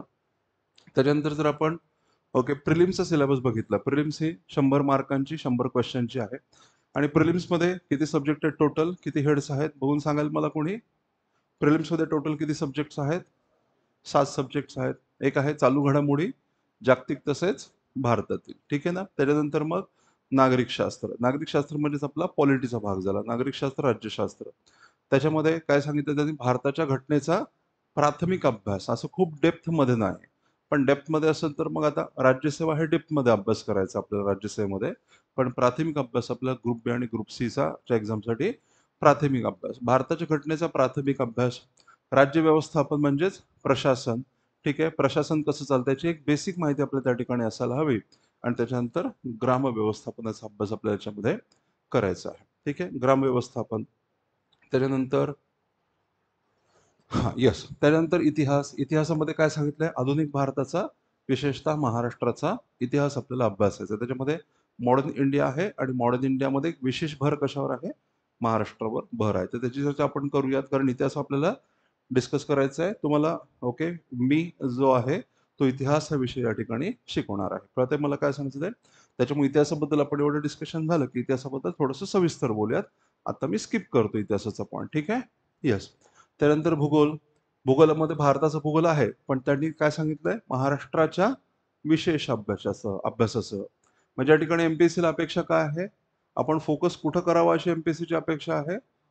महाराष्ट्रावर विशेष त्यांचा भर आहे लक्षात घ्या. कळतंय का मला काय सांगतंय? मग हे जोपर्यंत आपण बघत नाही, तोपर्यंत आपल्याला एम-पी-एस-सीच्या अपेक्षा काय आहेत? ते कधीच कळणार नाही लक्षात घ्या. आणि जर त्यांच्या अपेक्षा आपल्याला कळाल्या नाही आणि आपण आपल्याच मर्जीने अभ्यास करत बसलो, तर आपल्याला यश सुद्धा मिळणार नाही. आपल्याला जर यश हवं असेल, तर त्यांना नेमकं काय पाहिजे ते आपल्याला कळालं पाहिजे. कळतंय का? आता फॉर एक्झाम्पल तुम्हाला माझ्याकडून एखादी गोष्ट पाहिजे, तर मला नेमकं तुमच्याकडून काय पाहिजे ते तुम्ही दिल्याशिवाय मी तुम्हाला माझ्याकडची गोष्ट देणार नाही ना. तर आता एम-पी-एस-सीकडे आपल्यासाठी काय आहेत? पदं आहेत. बरोबर आहे की नाही? ते एमपीएससी कडून ते पद आपल्याला हवं आहे. पण एमपीएससी काय म्हणणार, मग पहिल्यांदा रिझल्ट दे, माझी परीक्षा क्लिअर हो. मग त्यांची परीक्षा क्लिअर होण्यासाठी त्यांना जे अपेक्षित आहे, त्याचा जर आपण व्यवस्थितपणे अभ्यास केला आणि त्याच्यामध्ये यश मिळालं, तर ते आपल्याला पद देणार आहेत. आणि म्हणून ओके, ही गोष्ट समजून घ्या, की इथं एम-पी-एस-सीला काय पाहिजे? विशेषतः म्हटलं, की भर कशावर असणार आहे? महाराष्ट्रावर भर आहे. ओके, विशेष अभ्यासाह कशाच्या? महाराष्ट्राच्या भूगोलच्या. त्याच्यामुळं तुम्ही भारताचा भूगोल करा, भारताचा इतिहास करा, पण जास्त फोकस महाराष्ट्रावर करा. कळतंय का? हे त्यांनी सांगितलेलं आहे. म्हणजे समजा 10 क्वेश्चन्स हे भूगोलाचे आहेत किंवा 10 क्वेश्चन्स इतिहासाचे आहेत. तर 10 पैकी लक्षात घ्या, की 2 किंवा 3 क्वेश्चन्स हे भारताचे असतील, पण 6 ते 7 क्वेश्चन्स हे महाराष्ट्राचे असतील. कारण त्यांनी विषय आणि तुम्ही जर पेपर काढून बघितलात, तुमच्या हे लक्षात सुद्धा येईल, की पेपर असेच असतात लक्षात घ्या. तिथं महाराष्ट्रावर अधिक भर आहे. त्या ठिकाणी ओके, महाराष्ट्राच्या इतिहासावर, महाराष्ट्राच्या भूगोलावर अधिक भर आहे. हे तुम्हाला त्या ठिकाणी लक्षात येईल. तसंच अर्थव्यवस्था. अर्थाचा विचार केला तर राष्ट्रीय उत्पन्न, शेती, उद्योग, परकीय व्यापार, बँकिंग, लोकसंख्या, दारिद्र्य, बेरोजगारी, मुद्रा आणि राजकीय राजकोषीय नीतीला आपण मॉनिटरी फिस्कल पॉलिसी म्हणतो इत्यादी. या सगळ्या गोष्टी. पण ह्याच्यामध्ये सुद्धा खूप डेप्थमध्ये नाहीये त्यांना अपेक्षित. एनालिटिकल अशा प्रकारचा अभ्यास त्यांना अभिप्रेत नाहीये. वस्तुनिष्ठ प्रकारचा अभ्यास, आकडेवारी किंवा काही कन्सेप्ट अशा गोष्टी त्यांना या ठिकाणी अभिप्रेत असतात. आणि शासकीय अर्थव्यवस्थेचा जर विचार केला तर budget, audit, okay, audit and account सारखे पॉइंट्स त्यांना त्या ठिकाणी अभिप्रेत आहे. सो शासकीय अर्थव्यवस्था, अर्थसंकल्प, लेखापरीक्षण. त्यानंतर सामान्य विज्ञान. सामान्य विज्ञानामध्ये भौतिकशास्त्र, रसायनशास्त्र, प्राणीशास्त्र, वनस्पतीशास्त्र आणि आरोग्यशास्त्र म्हणजे हायजीन यासारख्या विषयांचा त्यांनी समावेश केलेला आहे. आणि त्याच्यानंतर एक कंपोनंट आहे बुद्धिमापन चाचणी आणि अंकगणित. त्याच्यामध्ये बघा, त्यांचा हेतूच काय? बघा, मी तुम्हाला काय सांगितलं होतं, ही परीक्षा आपली व्यक्तिमत्व चाचणीची परीक्षा आहे. आणि आपलं व्यक्तिमत्व कसं आहे, परीक्षेच्या प्रत्येक टप्प्यातून ते बघण्याचा प्रयत्न करतात. हे मी तुम्हाला सांगितलं होतं की नाही? मी तुम्हाला जे सांगितलं त्याचा आधार काय होता? मी माझ्या मनाने तयार केलेली गोष्ट नव्हती ती. आता इथे तुम्ही बघा, हे वाक्य कोणी वाचेल का? उमेदवार. सगळेच मिळून वाचूयात आपण. उमेदवार किती लवकर आणि अचूकपणे विचार करू शकतो, हे आजमावण्यासाठीचे प्रश्न. आता लक्षात घ्या, याच्यातून आपलं काय दिसतं? आपली निर्णय क्षमता. आणि बघा, निर्णय क्षमता ही केवळ लवकर लवकर निर्णय घेणं अभिप्रेत नसतो. तो निर्णय कसा असला पाहिजे? अचूकपणे. त्याचबरोबर तो कसा असला पाहिजे? विचारपूर्वक असला पाहिजे. म्हणजे एक अधिकारी म्हणून काम करण्यासाठी आपल्याला ओके, रॅपिड निर्णय झाला पाहिजे. लवकरात लवकर गतिमानता. बरोबर ना? आपल्याला वाटतं की नाही प्रशासन गतिमान असावं म्हणून. आपण एखादं सर्टिफिकेट काढायला गेलो, ओके, नायब तहसीलदारला भेटलो. नायब तहसीलदार म्हटलं, "भाऊ ये महिनाभरानंतर." मनातल्या मनात 2-4 शिव्या येतात की नाही? बरोबर आहे की नाही? महिनाभर एक सही मारायला महिना कशाला लागते असं आपल्याला वाटत असते. बरोबर आहे की नाही? पण मग म्हणूनच लक्षात घ्या, मग ती गतिमानता तुमच्या अंगी यावी, हे त्यांना अभिप्रेत आहे. हे तर लक्षात. पण गतिमानता म्हणजे निव्वळ सह्या मारणं म्हणजे गतिमानता आहे का? नाही. एखादा निर्णय घेत असताना, एखादी सही जेव्हा तुम्ही करताय, ती विचार करून केली पाहिजे आणि ते अचूक असलं पाहिजे. तुमचा निर्णय अचूक असला पाहिजे. मग त्यासाठी लागणारे काय व्यक्तिमत्वातले गुण तुमच्या अंगी आहेत की नाही, हे बघण्यासाठी त्यांनी बुद्धिमापन चाचणीचे क्वेश्चन्स ठेवलेले आहेत. मग ते क्वेश्चन अशा पद्धतीने डिझाइन केलेले असतात, की त्याच्यातून तुमच्या अंगी हे गुण आहेत की नाही हे दिसतं. हे लक्षात. मला काय सांगायचं ते हे जरा समजून घ्या. आणि मी म्हणून म्हणालो होतो तुम्हाला, की ही एक्झाम जी आहे ती 90% एक्झाम ॲटिट्यूडची आहे आणि 10% एक्झाम ही अभ्यासाची आहे. लक्षात आलं का? ते जरा समजून घ्या. अभ्यास सगळेच करतात. या परीक्षेचं वैशिष्ट्य लक्षात घ्या. अभ्यास सगळेच जण करतात. यशस्वी किती होतात? बोटावर मोजण्याइतके जेवढी पदं आहेत तेवढीच यशस्वी होतात. का? जे यशस्वी होतात त्यांना त्यांच्याकडेच ॲटिट्यूड डेव्हलप झालेला असतो. जे फेल होतात ते ॲटिट्यूडमध्ये कमी पडतात. बाकी मग तुम्ही बघितलं असेल, आता बाहेरगावाहून आला असाल किंवा पुण्यातून आला असाल, तुम्ही लायब्ररी जॉइन करत असाल किंवा बघत असाल सध्या, तर कितीतरी मुलं-मुली लायब्ररीमध्ये पडलेले आहेत की नाही, मला अक्षरशः आता हा शब्द वापरणं चुकीचं आहे. पण प्रत्यक्षात तसंच आहे. पडीक आहेत लायब्ररीमध्ये. ते प्रत्येकाला यश मिळतं का? नाही मिळत. आता सुरुवातीला ते तुम्हाला थोडंसं डॉमिनेट करत असतील तुमचे सीनियर वगैरे म्हणून. 4 गोष्टी तुम्हाला जास्त सांगत असेल. पण हळू जेव्हा तुम्ही थोडंसं सराव आल्या प्रक्रियेला, तेव्हा तुमच्या लक्षात येईल की त्यांच्यातल्या कित्येकांच्या मनामध्ये खूप पराकोटीचं एक नैराश्य आलेलं आहे. साचलेपणा त्यांच्या मनामध्ये आलेला आहे आणि त्याच्यामध्ये परीक्षेला सामोरं जाण्यासाठी ते घाबरतात. कळतंय का? म्हणजे मी कितीतरी मुलं अशी बघितलेली आहेत, की आलेले आहेत यू-पी-एस-सीची तयारी करता, म्हणजे आय-एस होण्यासाठी. पण नाही यार, माझा अभ्यास झाला नाही. मी आता राज्यसेवेवर फोकस करतो. मग राज्यसेवा नाही, आता राज्यसेवेचा सिलेबस बदलला. मी ग्रुप बी, ग्रुप सीला फोकस करतो. नाही यार, तिथं प्रचंड कॉम्पिटिशन आता मी तलाठ्याकडेच जातो. असं करत आला होता आय-एस व्हायला आणि तयारी करायला लागला तलाठ्याची. हा सगळा कशाचा खेळ आहे? हा मानसिकतेचा खेळ आहे, लक्षात घ्या. समजतंय का? आणि अजून एक गोष्ट, ओके, तलाठी परीक्षेला जास्त मेहनत करावी लागते, जास्त कॉम्पिटिशन आहे. रादर दॅन IASची एक्झामिनेशन. कळतंय का मला काय सांगते? फक्त आपल्या मनामधले ते ओके ब्लॉकेड्स असतात, की ही परीक्षा अवघड असते, ही परीक्षा सोपी असते. ओके, कुठलीच परीक्षा अवघड नाहीये आणि कुठलीच परीक्षा सोपी नाही. अभ्यासाचा विचार जर केला, तर सगळ्या परीक्षा सोप्या आहेत. सगळ्या परीक्षा सोप्या आहेत लक्षात घ्या. पण ॲटिट्यूडचा जर विचार केला, तर मग मात्र परीक्षा अवघड बनते. स्पर्धेचा विचार केला तर परीक्षा अवघड बनते. आपल्याला इथे जी स्पर्धा आहे, त्या स्पर्धेमुळं चॅलेंजिंग होतं. याच्या पलीकडे काहीही नाही आहे. तर ते मला काय सांगायचं ते? तर आपल्याला ती स्पर्धेला सामोरं जाण्याची मेंटॅलिटी याच्यातून डेव्हलप करायची आहे. हे जरा समजून घ्या. हा झाला प्रिलिम्सचा सिलेबस. साधारणतः 100 क्वेश्चन, 100 मार्कांचे 100 क्वेश्चन्स या 7 विषयांवर विचारले जात असतात. आता प्रत्येक विषयाचे साधारणतः किती विचारले जातात असं एमपीएससीनं कुठेही सांगितलेलं नाही. कुठंच सांगितलेलं नाही की या विषयाचे आम्ही एवढे विचारू. पण एक साधारणतः एक जनरल ऑब्झर्वेशन बघितलं तर विज्ञान आणि बुद्धिमापन चाचणी या 2 विषयांचे जरा जास्त प्रश्न असतात. कारण ती वस्तुनिष्ठता आणि ज्यांनी सांगितलं की तुम्हाला तुमची निर्णय क्षमता तपासायची आहे. म्हणून ह्या प्रश्नांचं प्रमाण इतर विषयांच्या तुलनेमध्ये थोडंसं जास्त असतं. बाकी साधारणतः 8, 10, 7 ते 10 असे प्रश्न बाकीच्या विषयांचे हे विचारले जात असतात. जर इतिहासाचा जर विचार केला तर साधारणतः 10 क्वेश्चन्स हे इतिहासाचे असतात. 100 पैकी 10 क्वेश्चन्स हे इतिहासाचे. येतं लक्षात? पण हे असं काही थंब रूल नाहीये लक्षात घ्या, की हे असंच असतं. हिस्ट्रीचे कधी 5 सुद्धा असू शकतात, कधी ते 12 किंवा 15 सुद्धा असू शकतात. हे नाही सांगू शकत. आता फॉर एक्झाम्पल काल परवा यूपीएससीची प्रिलिम्स झाली माहिती असेल ना तुम्हाला? तर जिओग्राफीचे तब्बल 21 क्वेश्चन्स एका विषयाचे होते लक्षात घ्या. कळतंय मला काय सांगते? आणि ओके त्याच्या आधी मागच्या वर्षी हिस्ट्रीचे 18 क्वेश्चन्स होते. आणि एकदा राज्यसेवेच्या परीक्षेमध्ये हिस्ट्रीचे क्वेश्चन जे होते ते 21 पर्यंत विचारलेले होते. 21 क्वेश्चन. तर असा कुठला नियम नसतो. पण एक जनरल एक आपण जर पेपरचं ऑब्झर्वेशन केलं, पेपरचा अभ्यास केला, तर एक ट्रेंड आपल्या लक्षात येतो, की साधारणतः 10, 10, 10, 10 क्वेश्चन्स असतात. पण विज्ञान आणि बुद्धिमत्ता या 2 विषयांचे जास्त क्वेश्चन्स असतात. आणि त्याच्यामुळे आपल्याला तयारी करत असताना तशा पद्धतीने तयारी करावी लागेल. जर बुद्धिमत्ता चाचणीचे गणित आणि बुद्धिमत्ताचे 15 क्वेश्चन विचारत असतील आणि आपण त्याची फक्त 10 दिवस तयारी केली तर भागणार आहे का? नाही भागणार. कळतंय का मला कसं आहे? तर ते 15 पैकी 15 क्वेश्चन्स आपल्या हाती असावेत. आपल्याला तिथे घ्या आणि तिथे क्वेश्चन्स कसे आहेत? गणित सुटलं की उत्तर तयार आहे आणि उत्तरामध्ये 2 राया असूच शकत नाहीत ना. त्याच्यामुळे ॲक्युरसी त्या ठिकाणी जास्त आहे. कळतं का? म्हणून गणित बुद्धिमत्तेची तयारी तुम्हाला सुरुवातीपासून करावी लागणार. मग ते प्रिलिम्स मधले 15 क्वेश्चन तुमच्या हातामध्ये आहेत लक्षात घ्या. येतं लक्षात? तर इथंच मुलं पुन्हा मार खातात. ओके, मुलं पुन्हा या विषयांवर खूप जास्त भर देतात. आता बघा लक्षात घ्या. माझा विषय इतिहास असून सुद्धा मी तुम्हाला कशाबद्दल बोलतोय? गणित बुद्धिमत्तेबद्दल बोलतोय. कारण लक्षात घ्या, की तुम्ही इतिहासामध्ये एक्सपर्ट व्हावं, ओके, ही फार अपेक्षा नाहीये मला. ते व्हावंच, ते मी करणारच आहे काम. पण तुम्हाला एक्झाममध्ये यश मिळावं, हे मला हवं आहे. मग एक्झाममध्ये यश मिळण्यासाठी आपल्याला काय करायला लागेल? आपल्याला आपल्या स्ट्रॅटेजीज ठरवाव्या लागतील. कळतंय का? आपण स्ट्राँग कुठं आहोत, आपण वीक कुठं आहोत, हे आपल्याला बघायला लागेल. गणित बुद्धीमध्ये स्ट्राँग असाल तर ती इतकी स्ट्रेंथ असली पाहिजे, की 15 पैकी 15 बरोबरच आले पाहिजेत आणि जर वीक असाल तर 15 पैकी किमान 12-13 पर्यंत आपल्याला पोहोचता आलं पाहिजे. अशा पद्धतीची तयारी आपल्याला करायची आहे. आणि मग ही तयारी करण्यासाठी 1 वर्ष माझ्या मते पुरेसं आहे. बरोबर आहे की नाही? म्हणून सुरुवातीपासून तुम्ही तशा पद्धतीची तयारी ही करायची आहे. लक्षात आलं? हा झाला प्रिलिम्सचा भाग. आता आपण जर मेन्सचा विचार केला, तर मेन्समध्ये बघा, तर हा एक साधारणतः मेन्सचा पॅटर्न आहे आणि हेच प्रिलिम्समध्ये सुद्धा हेच लागतं. जसं की निगेटिव्ह मार्किंग आहे परीक्षेमध्ये, आहे का? निगेटिव्ह मार्किंग असते आणि प्रत्येक चुकलेल्या उत्तरासाठी तुमचा 1/4 म्हणजे 25% मार्क हे कापले जातात. एकदा लक्षात मला आहे, तर ही प्रिलिम्सला आणि मेन्सला हा नियम लागू होतो. निगेटिव्ह मार्किंग ही आहे, हे जरा समजून घ्या. ठीक आहे. त्यानंतर इथे अजून एक पॉईंट दिलेला आहे, की जर ओके तुमचे गुण अपूर्णांकात आले, दिसतंय का मागे हे? दिसतंय का? मोठं करू थोडंसं? मोठं करतो.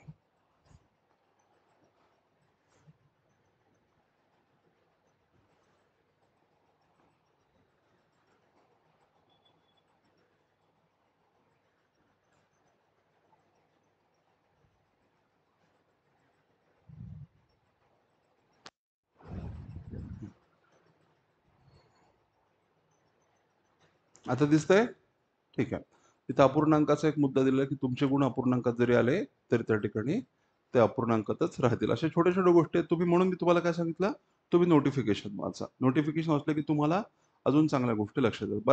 बऱ्याच लोकांना हे नियम कधी कळतात नाही. परीक्षा झाल्यावर जेव्हा ते मार्कशीट बघतात, तेव्हा त्यांच्या लक्षात येतं, "अरे, मला एवढे कसं काय मार्क पडले?" मग ते पुन्हा नोटिफिकेशनकडे बघतात. तर असं नको व्हायला आपल्यासोबत.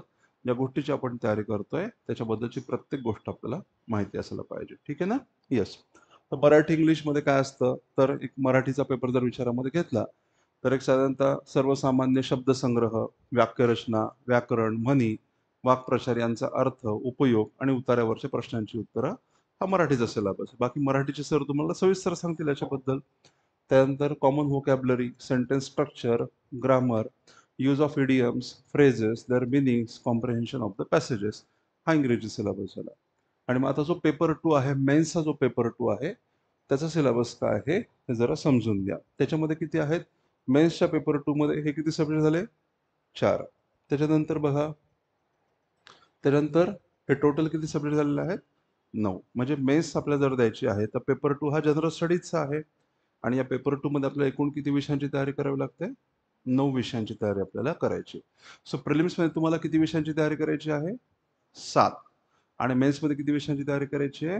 पेपर 2 चे 9 आणि पेपर 1 चा मराठी, इंग्रजी असे टोटल आपल्याला 11 विषयांची तयारी मेन्ससाठी करायची. लक्षात आलं की नाही? बस आता डोक्यामध्ये गोष्टी क्लिअर होतात हळूहळू. मग आपल्या प्रायोरिटीज ठरवता येतात. कोणत्या विषयाला आधी फोकस करायचं, कोणत्या विषयाला नंतर फोकस करायचं, हे सगळं हळूहळू क्लिअर व्हायला लागतं, लक्षात घ्या. म्हणून एक्झामिनेशनची स्कीम काय आहे हे माहिती असणं आवश्यक आहे. आता पेपर 2 चा जो भाग आहे, पेपर 2 चा भाग जर आपण बघितला तर पुन्हा तेच सामान्य बुद्धिमापन आणि आकलन, म्हणजे तेच ओके, बुद्धिमापन चाचणी. त्याच्यात तेच दिलेलं लक्षात घ्या. उमेदवार किती लवकर आणि अचूकपणे विचार करू शकतो हे आजमावण्यासाठीचे प्रश्न, म्हणजे तोच बुद्धिमत्ता चाचणीचा तोच भाग पुन्हा इथं आहे. पुन्हा अंकगणित आणि सांख्यिकी हे त्या लक्षात, त्या ठिकाणी मॅथमॅटिक्स आणि स्टॅटिस्टिक्स, म्हणजे पुन्हा पहिला आणि तिसरा पॉईंट प्रिलिम्स मध्ये सुद्धा आहे की नाही मला सांगा. कळते का? मग आता मला सांगा, जर मी बुद्धिमत्ता चाचणी, अंकगणित आणि सांख्यिकी यांचा व्यवस्थितपणे अभ्यास केला तर मी प्रिलिम्स क्लिअर होईन का? होईल. मी मेन्स क्लिअर होईल का? होईल. लक्षात आलं का मला काय सांगतंय? मग हे सुद्धा आपल्याला बघायचं की असे कोणते कोणते पॉईंट्स आहेत जे प्रिलिम्स आणि मेन्समध्ये कॉमन आहेत, जे फक्त प्रिलिम्सला आहेत आणि जे फक्त मेन्सला आहेत, त्याचा आपल्याला विचार करायचा. मग त्याच्यानुसार तयारी करत असताना कोणत्या मुद्द्याचा अभ्यास मी कोणत्या महिन्यामध्ये करायचा आहे हे सुद्धा आपण ठरवू शकतो. लक्षात येते की मला काय सांगायचं ते? ओके, तर हे जरा लक्षात घ्या. आता फॉर एक्झाम्पल असा विचार करा, माहितीचा अधिकार आणि महाराष्ट्र लोकसेवा हक्क अधिनियम 2015 हे प्रिलिम्स मध्ये आहे का? हे प्रिलिम्स मध्ये नाही आहे. आता समजा मे 2025 मध्ये तुमची प्रिलिम्स आहे आणि एप्रिल मध्ये जर तुम्ही या पॉईंटचा अभ्यास करत असाल तर तुम्हाला उपयुक्त ठरणार आहे का? ते मुळीच उपयुक्त ठरणार नाहीये. का? कारण प्रिलिम्स मध्ये हा पॉईंट नाहीये आणि तुम्ही एक्झामच्या तोंडावर असताना या विषयाचा अभ्यास जर करत राहिलात तर नुकसान होणार आहे त्या केसमध्ये. येतं लक्षात? आणि म्हणून या टॉपिकचा अभ्यास आपल्याला कधी करून घ्यायचा आहे? आधीच करून घ्यायचा आहे. म्हणजे आत्ता परीक्षेला आपण तयारी सुरुवात करतोय तर येणाऱ्या काही दिवसांमध्ये समजा हा पोर्ट आपण तयार करून त्याच्या प्रॉपर नोट्स बिट्स काढून ठेवल्या, एक दोनदा रिव्हिजन केलं की पुढच्या वर्षी मेसला त्याला व्हिजिट करायचं. की मराठी आणि इंग्रजी हे प्रिलिम्सला आहे का? नाही.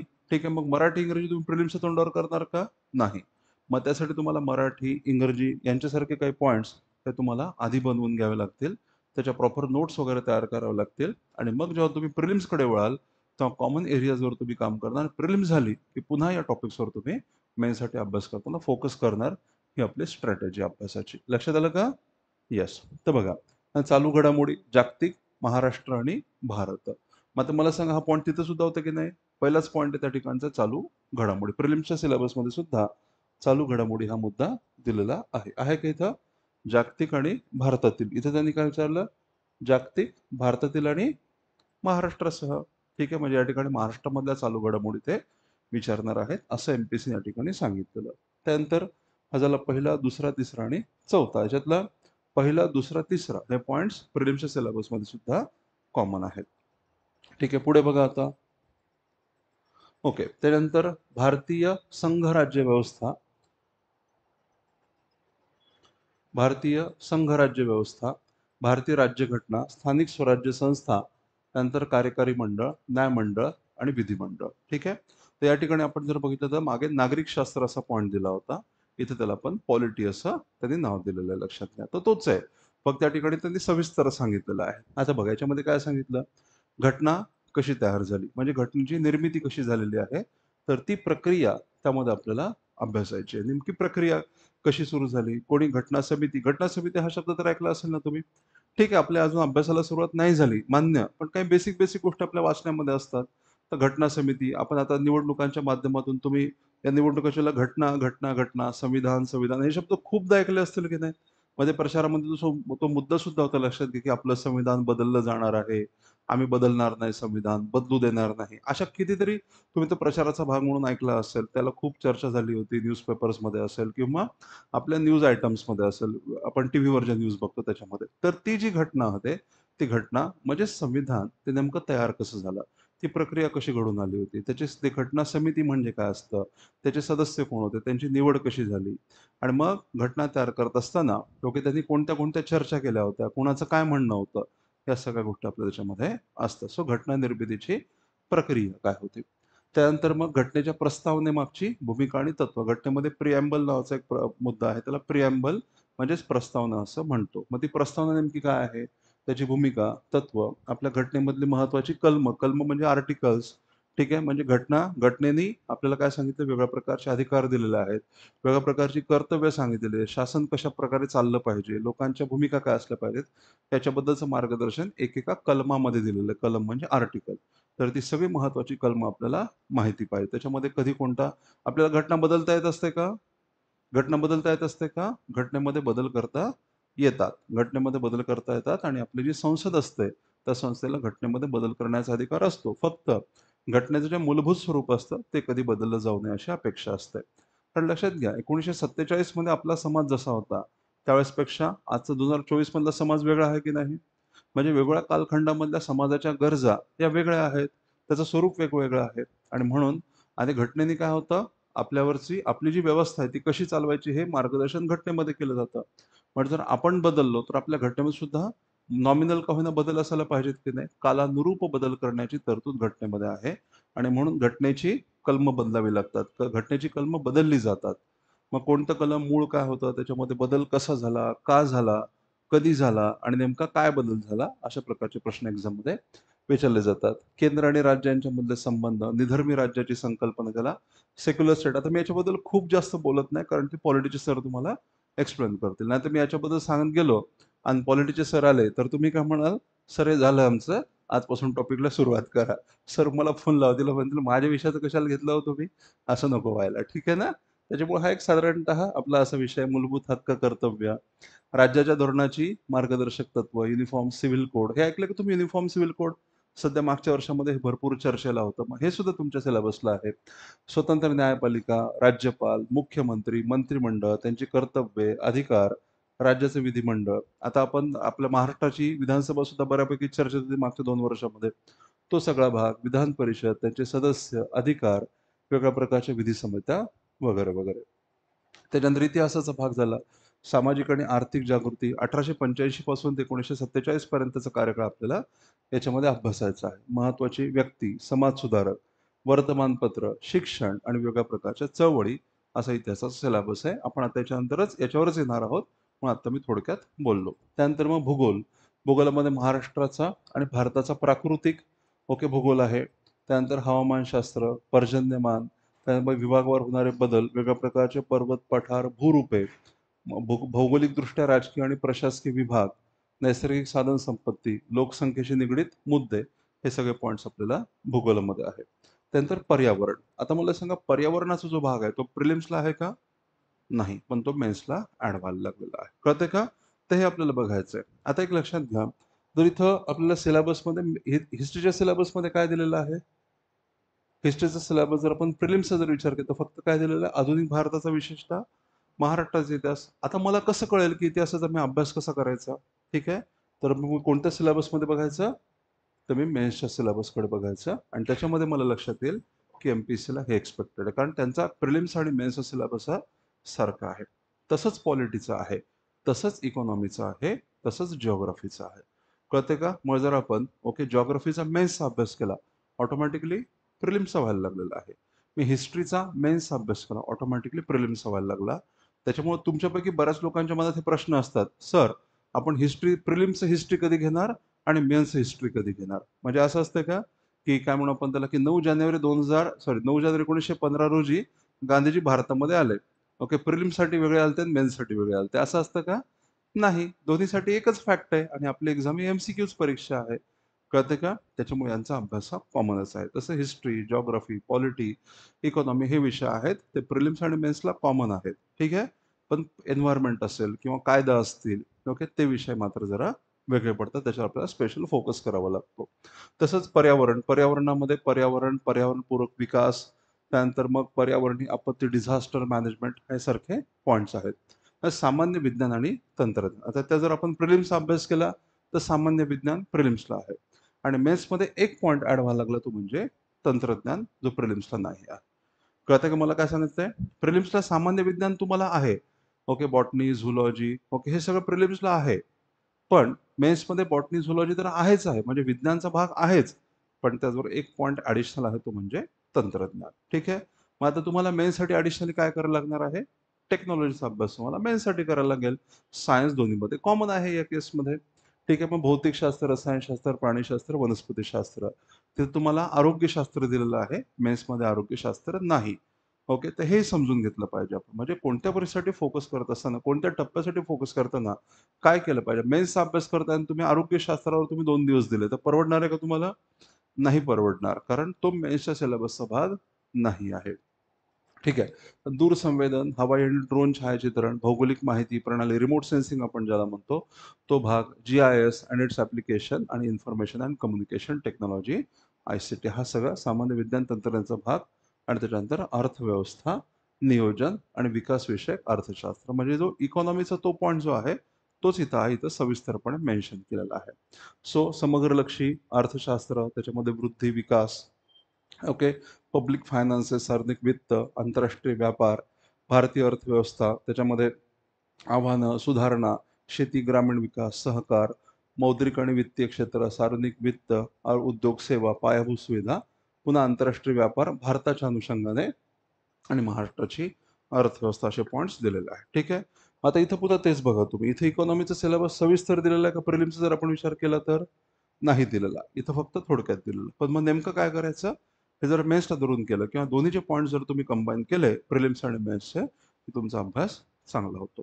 म्हणजे जर आत्ता आपण जे एनालिसिस केलं, त्याच्यावरून एक लक्षात येतं, की प्रिलिम्सचा एक स्टेज आहे आणि मेन्सची स्टेज आहे.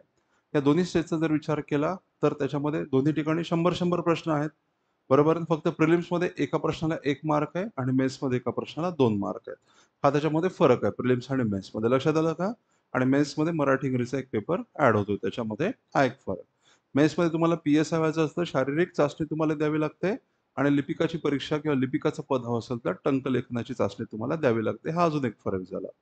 त्याच्यानंतर आपण प्रिलिम्स आणि मेन्सचा जर विचार केला, तर प्रिलिम्स आणि मेन्समध्ये काही विषय कॉमन आहेत, काही विषय वेगळे आहेत. जसं की हिस्ट्री, पॉलिटी, त्याच्यानंतर करंट अफेअर्स, भूगोल, अर्थव्यवस्था, सामान्य विज्ञान आणि बुद्धिमत्ता चाचणी आणि अंकगणित. हे सगळे विषय मेन्समध्ये आहेत का मला सांगा? हे सगळेच्या सगळे विषय मेन्समध्ये आहेत. मग आता मला सांगा, जर तुम्ही मेन्स ओरिएंटेड अभ्यास केला, तर ऑटोमॅटिकली प्रिलिम्सचा अभ्यास व्हायला लागलाय तुमचा. कळतंय का मला काय सांगतंय? आणि मेन्समध्ये काही मुद्दे हे ॲडिशनल दिलेले आहेत. ते ॲडिशनल असणारे मुद्दे कोणते? हे जर आपण बघितलं, तर माहितीचा अधिकार आणि अधिनियम ॲज अपडेटेड आणि महाराष्ट्र लोकसेवा हक्क अधिनियम हा एक एक्स्ट्रा पॉइंट दिलेला आहे. मराठी इंग्रजी एक्स्ट्रा आहे मेन्सच्या सिलेबसमध्ये.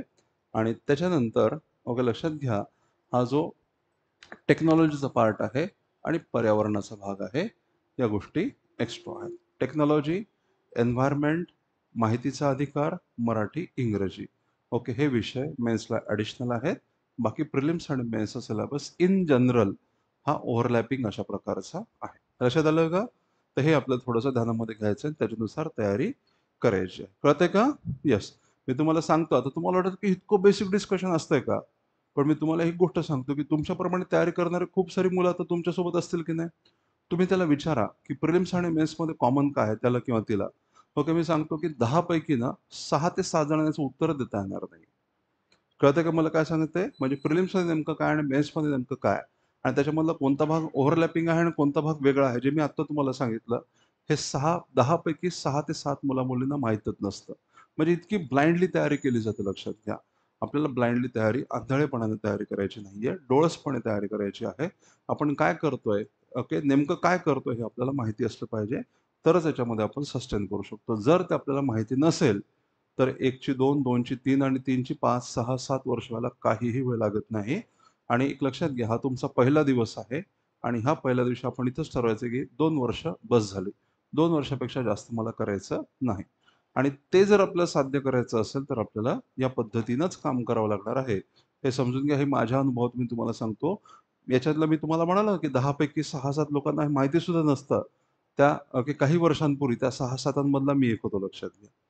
कळतं का मला काय सांगतंय? म्हणजे एक्झाम स्क्रीन डिटेलमध्ये काही माहीत नाहीये, काही नाहीये. फक्त डोक्यामध्ये मला आय-एस व्हायचं आहे. मास्टर जसं सांगायला तसं जायला लागलो. ते मास्तर सुद्धा माझ्यापेक्षा एवढं होतं, अर्धवट शहाणं. कळतंय का? मग त्यानं मला मिसगाईड केलं. मी मिसगाईड झालो आणि परीक्षेमध्ये पुढे जात गेलो, पण सक्सेस मिळत नाहीये. कळतं का? पण मग ती गोष्ट तुमच्यासोबत व्हायला पाहिजे का? ती गोष्ट तुमच्यासोबत नाही व्हायला पाहिजे. म्हणून वेल इन्फॉर्म्ड अशा प्रकारचे डिसिजन्स आणि अभ्यास आपला असायला हवा. इथपर्यंत ठीक आहे? एक एक्झामची बेसिक स्कीम लक्षात आली? चला, मग आपण आता हिस्ट्रीवर थोडंसं फोकस करूयात. चालेल? मग आता मला सांगा, हिस्ट्री हा जो विषय आहे, तो प्रिलिम्स आणि मेन्स दोन्हीला आहे का हो? हा विषय दोन्हीकडे सुद्धा आहे. प्रिलिम्सचा जर आपण विचार केला, तर प्रिलिम्समध्ये एका ओळीमध्ये कारभार आटपलाय त्यांनी. काय म्हणतात ते? त्यांनी सांगितलं, आधुनिक भारताचा विशेषतः महाराष्ट्राचा इतिहास. ठीक आहे ना? बाकी सगळे विषय बघा तुम्ही, नागरिकशास्त्र सोडलं तर सविस्तर माहिती दिलेली आहे. नागरिकशास्त्र सुद्धा त्यांनी जरा 4 शब्द जास्त टाकलेत, लक्षात घ्या. पण आपल्या हिस्ट्रीवर त्यांनी जरासा इनजस्टिस केला. 2च शब्द, 2ही नाही, एकच वाक्य. आधुनिक भारताचा विशेषतः एक शेपूट सोडून सोडून दिला, विशेषतः महाराष्ट्राचा इतिहास. संपलं. आता आवरा तुमचं, तुम्हाला काय करायचं ते करा, असं ते ॲटिट्यूड आहे. मग मला कळालंच नाही, की त्यांना प्रिलिम्स नेमकं काय अभिप्रेत आहे. मग मी काय केलं? मग मेन्सचा सिलेबस बघितला. ठीक आहे. मेन्सचा सिलेबस बघितला, तर मेन्सच्या सिलेबसमध्ये मला हे पॉइंट सापडले. ठीक आहे. हा आहे मेन्सचा सिलेबस. येस, हा आहे मेन्सचा सिलेबस. सामाजिक आर्थिक जागृती, त्यालाच मी थोडंसं व्यवस्थितपणे मांडणी केलेली आहे आणि हा आपला मेन्सचा सिलेबस आहे. ठीक आहे? येस. आता एक गोष्ट मी तुम्हाला सांगतो, हे मी जे केलेलं आहे ना, ते डायरेक्ट एम-पी-एस-सीच्या नोटिफिकेशनमधले मी पॉइंट्स घेतलेले आहेत. कळतं का? जराही एकही गोष्ट म्हणायची नाही. म्हणून तुम्ही सुद्धा काहीही गोष्ट वाचायची असेल, कन्फर्म करायचं तर कुठं बघायचं? नोटिफिकेशन काढून बघायचे. कळतं का मला काय सांगते? आपण जाऊन, ओके, लक्षात घ्या, की उमेदवारांकरता एक सामान्य माहिती असा एक सेक्शन आहे. परीक्षेची योजना असा एक सेक्शन आहे. सिलेबस असा एक सेक्शन आहे. कुठल्याही पुस्तकामधला सिलेबस वाचायची गरज नाहीये. डायरेक्ट वेबसाईटवर जायचं आणि त्यांनी त्यांच्या वेबसाईटवर जो सिलेबस दिलेला ना, तो बघायचा. कळतंय का मला काय सांगते? जर तुम्ही ओरिजिनल कंटेंट जर करत गेलात, तर त्याच्यामध्ये फायदा आहे. नाहीतर आपल्याला काय म्हणतो, आहे की माझ्या पुस्तकाच्या पहिल्या 5 पानामध्ये सिलेबस दिलेला, तो पुरेसा आहे माझ्यासाठी. पण त्या मास्तरनं स्वतःच्या 4 गोष्टी त्याच्यामध्ये टाकल्या असतात. कित्येक पुस्तकं, कित्येक लेखकांनी जुनेच सिलेबस त्यांनी कॅरी फॉरवर्ड केलेत, लक्षात घ्या. तो सिलेबस बदलला ते मास्तरच्या लेखकाच्या गावी सुद्धा नाहीये. अशा कंडिशन्स असतात. म्हणून आपण एम-पी-एस-सीच्या वेबसाईटवरूनच योग्य ती माहिती, एक लक्षात घ्या, आपल्यासाठी सगळं काही एकच आहे, ते म्हणजे एम-पी-एस-सी. जोपर्यंत एम-पी-एस-सी एखादी गोष्ट सांगत नाही, तोपर्यंत आपल्यासाठी ती फायनल नाहीये. कोणी कितीही काहीही सांगू द्या. आता ही एक तुम्ही अनुभवणार आहे, लक्षात घ्या. परीक्षेची तारीख कधी येणार आहे? मग तुमचे मित्र सांगतात, की मंत्रालयामध्ये माझा एक मित्र किंवा मैत्रीण कामाला आहे आणि तिने सांगितलं, की पुढच्या 15 दिवसात नोटिफिकेशन येणार. मग आपल्याला वाटतं, की नोटिफिकेशन येणार 15 दिवस. एम-पी-एस-सी महिनाभर लावते किंवा उद्याच नोटिफिकेशन टाकते. कळतं का? त्याच्यामुळे आता हे अफवांचं साम्राज्य, आता त्या साम्राज्यात तुम्ही एंट्री करताय. असे खूप सारे लोकं असतील या प्रोसेसमध्ये, तुम्हाला मिसगाईड करतील. ओके, वेगळ्या प्रकारची माहिती देण्याचा प्रयत्न करून तुमच्या अभ्यासाला ते डिरेल, म्हणजे दिशा भरकटवण्याचा प्रयत्न करतील. एकच गोष्ट आपण लक्षात ठेवायची, जोपर्यंत एम-पी-एस-सीच्या वेबसाईटवर ऑफिशियली काही येत नसतं, तोपर्यंत ते फायनल नसतं. हा मंत्र आहे या ठिकाणचा. बाकी कधीच कोणावर काहीही सांगितलं तरी विश्वास ठेवायची काही आवश्यकता नाहीये आपल्याला. कळतं का? आपला मायबाप एकच आहे या प्रवासावर, ते म्हणजे एम-पी-एस-सी. त्याच्याशिवाय दुसरं कोणीही नाही, आपलं हे समजून घ्यायचं. लक्षात आलं का? आणि त्याच्यानुसारच तयारी करत राहायची. फॉर एक्झाम्पल, आता तुम्हाला जर परीक्षेची तयारी करत असेल, तुम्हाला क्वेश्चन्स हवे आहेत. नेमके कशा प्रकारचे प्रश्न? आता आपण अभ्यास करू, आपल्याला प्रॅक्टिस क्वेश्चन लागतात की नाही? मग तुम्ही प्रॅक्टिस क्वेश्चन म्हणून काय घेणार मला सांगा? काय घेणार आपण? मार्केटमधलं एखादं पुस्तक घेणार, ओके, आणि ते सोडवायला लागणार. मग त्या पुस्तकामधले प्रश्न सोडवताना भरपूर मार्क पडतात आपल्याला, ठीक आहे. कारण त्या सरांनी काय केलं असतं, ज्यांचा क्लास असतो त्यांचंच पुस्तक घेतलं, तर ते काय करतात, आपल्या नोट्समधलेच, ओके, लक्षात घ्या, की प्रश्न तयार करून टाकतात. मग आपल्याला वाटतं कसलं भारी आहे, मला सगळं यायला लागलं, आणि एक्झामला बसलं की 100 पैकी 10च मार्क पडतात. मग ते कळतच नाही नेमकं झालं काय. आणि म्हणून आपलं काय असायला पाहिजे, जर आपल्याला प्रॅक्टिस करायची आहे, तर कोणते प्रश्न सोडवायचे? पी-वाय-क्यू सोडवायचे. एम-पी-एस-सीने आत्तापर्यंत जे प्रश्न, त्यांनी प्रश्नपत्रिका, सगळ्या प्रश्नपत्रिका अवेलेबल आहेत. त्यासाठी ₹1 खर्च करायची तुम्हाला गरज नाही, लक्षात घ्या. सगळं वेबसाईटवर फ्री अवेलेबल आहे. एम-पी-एस-सीच्या ऑफिशियल. फक्त जर करायचं, फक्त झेरॉक्सचा खर्च तुम्हाला करायला लागेल. ते सुद्धा जर तुम्ही मोबाईलमध्ये बघून सोडवतो म्हटलं, तरी सुद्धा चालू शकतं त्या पेजमध्ये. सगळ्या पेपर डाउनलोड करून घ्यायचे आणि ते पेपर सोडवायचे. कशाला तुम्हाला वेगळ्या प्रश्नपत्रिकांची गरज पडते अजून? कळते का? एका वर्षी 2 ते 3 एक्झाम्स होतात. म्हणजे जवळपास 300-300 क्वेश्चन तुम्हाला एकाच वर्षाचे भेटतात. वेगळ्या विषयांचे जर तुम्ही प्रश्न गोळा करतो म्हटलं तर एम-पी-एस-सीच्या पी-वाय-क्यू मधूनच तुम्हाला 1000-2000 क्वेश्चन आरामात भेटतात एका विषयाचे. मग एका विषयाचे जर तुम्ही 1000-2000 क्वेश्चन सोडवले तर अजून काय वेगळी प्रॅक्टिस करायची असते हो. कशाला वेगळी पुस्तकं घ्यायची अजून आपल्याला प्रॅक्टिस सेट म्हणून. कळतंय का मी काय सांगतोय ते? आणि प्रॅक्टिस सेट तयार करणारे सुद्धा काय करतात? एम-पी-एस-सी विचारलेल्या प्रश्नांमध्येच थोडाफार बदल करून ऑप्शन इकडे-तिकडे करून ते टाकतात आणि म्हणतात की आमचे प्रश्न भारी असतात म्हणून. आपल्या त्याच्या गळाला लागायचं नाहीये. म्हणून जो असेल तो आपला भरोसा कोणावर आहे? एम-पी-एस-सीवरच भरोसा ठेवायचा आपण. ठीक आहे का?